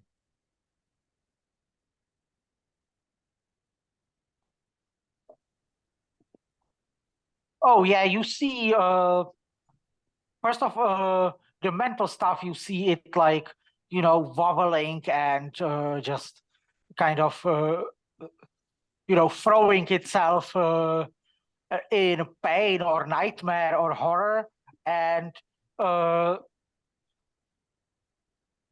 from the physical thing, you see parts of it just kind of going paralyzed. Mhm. So they stop moving. So some of the metallic needles like just fall down Yeah, and perfect. became like limp. Yeah, that's the word I'm searching for. I think bits and pieces that have kind of broken off and flying of it are kind of getting Yeah. grabbed up by that gravity well that Lissa has Yeah. created. Yeah. It's held in place. It's been shattered in spirit. Egther has damaged it. You have one good shot at this, Suriel. Yeah, and because I've got a move and I've not used it yet, I will create a weapon using my found ruin move. Okay. Create a weapon made of dreams. And I think what I'm getting is the backwash of what Ailing is doing. And so with one hand, reach towards Ailing and just sense what she's doing to it. And I will shape that into an emotional weapon only you or someone you give it to can wield. And that's what I'm going to use to gut this bastard. All right. Let us have you roll Unleash the Dark. You have this weapon. You have the means to do it. I will spend 3. Fingers crossed. I roll a 4. So that is a 7. Do you want to burn a bond? Oh, yes. Oh, yes. I am going to burn bonds left, right, and center. I will burn a bond with Gazamak because he's always behind these things to get to 8. And I think I'm going to burn a bond with Egther because I think that I don't know he's feeling as depressed as he is, but the physicality of the creature is you can't argue with it sometimes. So that'll get me safely in the 8 to 10. So inflict a condition and avoid reprisals? Will one condition be yes, enough? It will. then I will inflict a condition. I will inflict despair on it and send it back to its kennel whipped. There will be that ripping of the energy. Aisling, you feel you've kind of cut out the roots of its psyche, like with the nightmares, and Suriel pushes that dream energy through you and blows out the psyche of this thing. It will fly out, even as you have to leap off, as the sort of suddenly the body that has, had been kind of fighting against that gravity well kind of lets go, and the body gets sucked up into Lissa's black hole, even as the psyche kind of hits that rift, and the rift will flash and turn a different color, and it will shrink down to perhaps half the size it was when you first arrived. It is still there, but it is much reduced. Let's do a little epilogue here, either in the immediate aftermath of these moments or down the road a little ways. Lissa,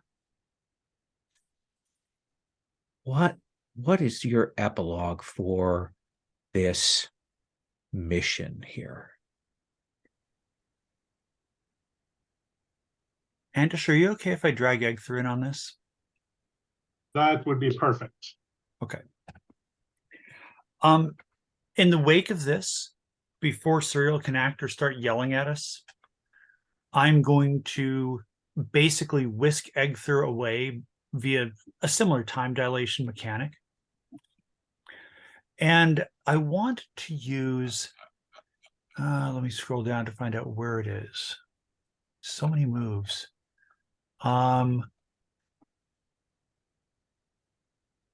The blood of my covenant. Because I've tagged Egthur as, my chosen. And having seen him in this mode, I mean, it was bad enough in the last mission. This mission, he's been kind of terrifying. And Andish, if you're not okay with this, please let me know. But the move says that I can create a sacred moment of communion. And what I would like to do is whisper to the harbinger within them and promise that Egthur is too good to fall to you. I will fall first. And that means I erase any number of ruin marks my chosen has and transfer their ruin marks to my own track. Nice. Well, I currently have 3 ruin, so. Are you okay with that? Yeah, absolutely. Okay. I thought you had 4 ruin. Did you Sorry? unmark? Did you do something that unmarked ruin? No, I've taken I marked the ruin early on, so I've taken an advance and then Okay. marked 3 more. So Okay, so I will I assume transfer that was okay to do that during the Yeah, session. absolutely. Okay, so I will take those 3, and I will take a ruin move, and I have 1 ruin left over. Awesome. Aisling, what is the epilogue for this mission for you? Well, think that, if I may move a little bit forward, I will. After we return to the base, I fill my bath to the brink, and then I go to the bottom of it and try to speak to someone we've already seen the nightmare of drawing. Mm-hmm. Yeah, so it would be move. I want to talk. Yeah, I think it asks you what you're doing. It want to speak to someone.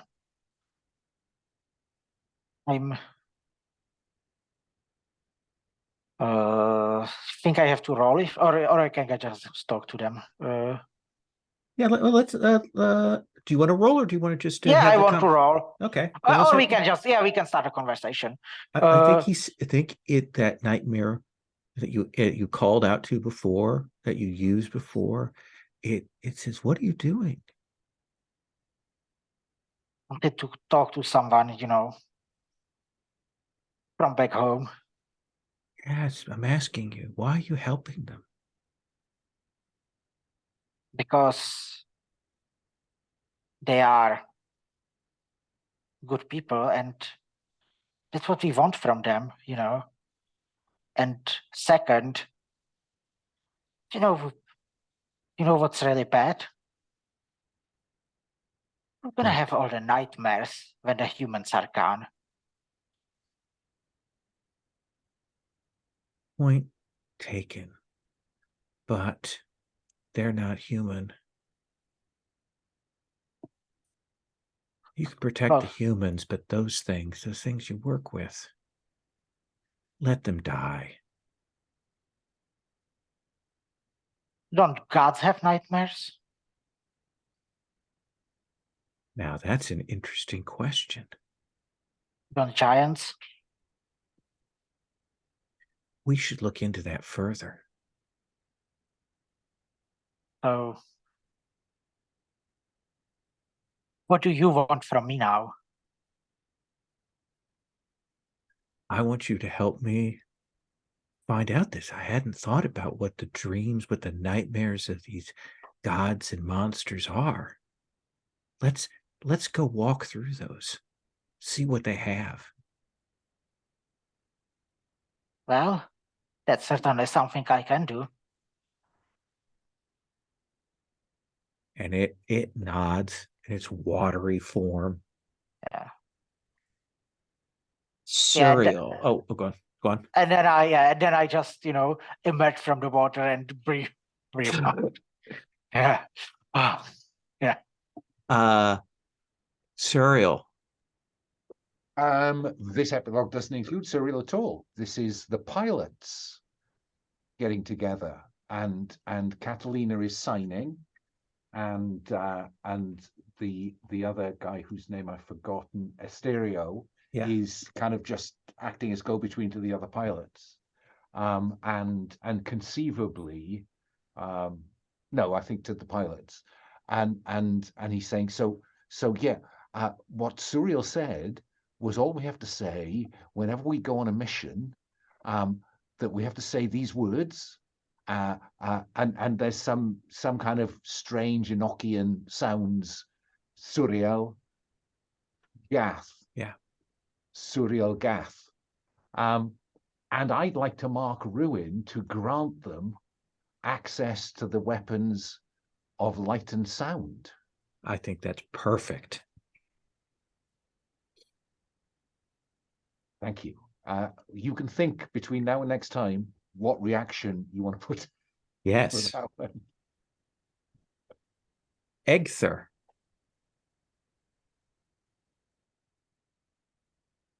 Yeah, this is. Yeah, I think we're still on the island, but it's in this unspecified time after the mission. Egther is out by himself somewhere on the island, and he looks calm, almost peaceful. He raises the hammer and just holds it out in front of him, and he turns it, and there's this time delay. Time slows down, and as he turns the hammer, it opens a portal that's maybe a bit similar to the rift, but it's not the same. It opens up, and he steps through into a gigantic fortress or church, maybe. He goes through. There are more of these portals in there, but mostly there are catacombs. There Mhm. are giant or giant great the catacombs for giants for Mhm. his people who are interred here. There is no one here who is alive, but there are the remains of his people here. And this is from the Tower of Isolation ruin move, which is one, I think. Awesome. And that's where we're going to stop. Let's do our end of session XP check-in. And then we'll do stars and wishes. Lissa, let's start with you. All right. I think that in many ways you did share that moment of intimacy when Egther was at his weakest, and so I think that you can mark that XP for that. Okay. Do you think that you embodied and expressed your monstrous nature and or your humanity? Yeah. Okay. Mark an XP for that. Did you learn something significant about yourself and or your impending ruin? Oof. Well, actually, yeah, because I told Egther's Harbinger that I'd fall first. Okay. And did you learn something significant about a fellow monster? Hmm. Yeah, Egther's a lot more unstable than I thought. Yeah. Yeah. I think that is a good lesson to learn there to pick Mhm. up on. And then let's come to Aisling. What about the what about the key? Because you guys open a door, you don't mark ruin. Okay. Yeah. Gotcha. Thank you. Aisling, I think that your conversation with that nightmare of drowning maybe feels like a sense of learning something about who you are and what your prophecy means Yeah, in some yeah, ways. yeah. That was great. Yeah. Mark an XP for that. Hmm. Did you feel like you expressed your monstrous nature and or your humanity? I think I got to some expression of my monstrous nature. Yeah. Either with Luna's body and then with the in the fight. Yeah. Mark an XP for that. Did you Yeah. learn something significant about yourself? Huh. A good question. Uh, or my impending ruin. I didn't know anything about my impending ruin, but about myself, well, No, actually, I think that nightmare thing may be related to like I mean, yeah, that's yeah, part of what the darkness yeah, demands. So yeah. yeah, that's true. Yeah, yeah. And did you learn something significant about a fellow monster? I mean, guess I finally learned what Lisa can actually do, what her deal is, and I mean, I Yeah. also learned, something about Surreal from her. Oh yeah, you had a nice conversation about what he's like. I think that's worth an XP. Yeah. Uh And Egther, did we hit uh, your XP question? I'm not sure. Did you seek solitude and turn away from hope for the future? And I Oh, I kind of think did yeah. those, but not at the same time. So I don't I'm think gonna it mark an did XP for that. I think that works with that. that. Okay, cool. Uh did you express your monstrous nature and or your humanity? Yeah, yeah, I think I did. Uh did you learn something significant about yourself and or your impending ruin? Yeah. I think with this the realization that there may be others of my kind or at least similar enough out there somewhere, I may be able to if I can find them, then there's no need to destroy humanity to Right. bring everyone back. I So like that. maybe I can avoid that fate. And did you learn something significant about a fellow monster? Yeah, Lisa telling me that she would fall before she would let me fall. That's very significant. Nice. Serial, did we hit your XP question? Yes, I think I did reveal my immeasurable glory to the pilots. Yep. So I'll take one for that. Express your monstrous nature and or humanity. I think it was humanity again, if I'm honest. Yeah. Yeah, your choice is there at the end. Yeah. Did you learn something significant about yourself and or your impending ruin? Well, I think I learned about myself that it's been a while and I'd forgotten the implied contract between gods and worshippers. Yeah. That actually there is some degree of mutual obligation. Yeah. Did you learn something significant about a fellow monster? I think I learned that Ailing actually took action, engaged. Yeah. Was Very strikingly deliberately proactive. Yeah, exactly. Perfect. Let's do just a quick stars and wishes. So just to the meta, next time we'll return back to division base. Tad will not be here for that session, but we'll make sure that we get them up to speed for that investigation, which will be taking place in jolly old England, is our next one.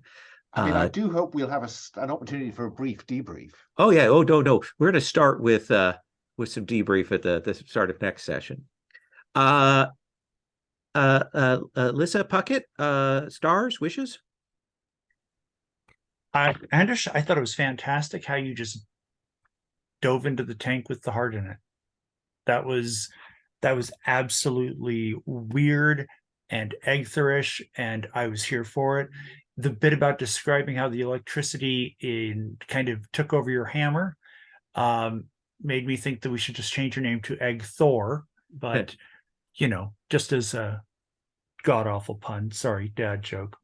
Alan, I really liked how you, and this is at the meta level, when you suggested that way to handle the keys. I really appreciated that. Tad, loved the conversation that we had about Serial. That was a lot of fun. It was a good way for the two of us to like kind of get introduced to each other. It's like, oh yeah, you're the new one here. Yeah, he's an asshole. So that was a lot of fun just to kind of lighten the moment and lighten the burden a little bit. So thank you for that conversation. That was a lot of fun. And Lowell, as always, fantastic GMing. Oh, thank you. Anything wishes wise? I would like to become a harbinger before you finish. And I took the ruin move, let sleeping gods lie, just to kind of accelerate that process. So yeah, I'd be totally fine hitting that in like the last session. We will see about that. But I will definitely keep that in mind to see if that we can work that in. Iceling, Tad? Okay, yeah. So again, the conversation with Lisa was great. The whole fight with the crazy monsters and just like description of those halamas and the crazy shit they like do. And I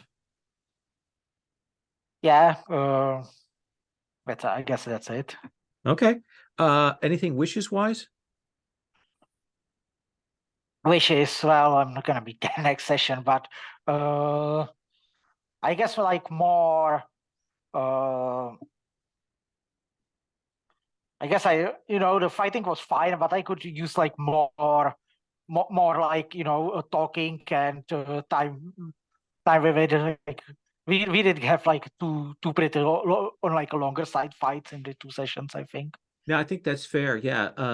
Certainly the next mystery is kind of is a little more on the going to different places and investigating side of things. So we'll see if we can get some more RP out of that. So I think that's a really good point. Egther?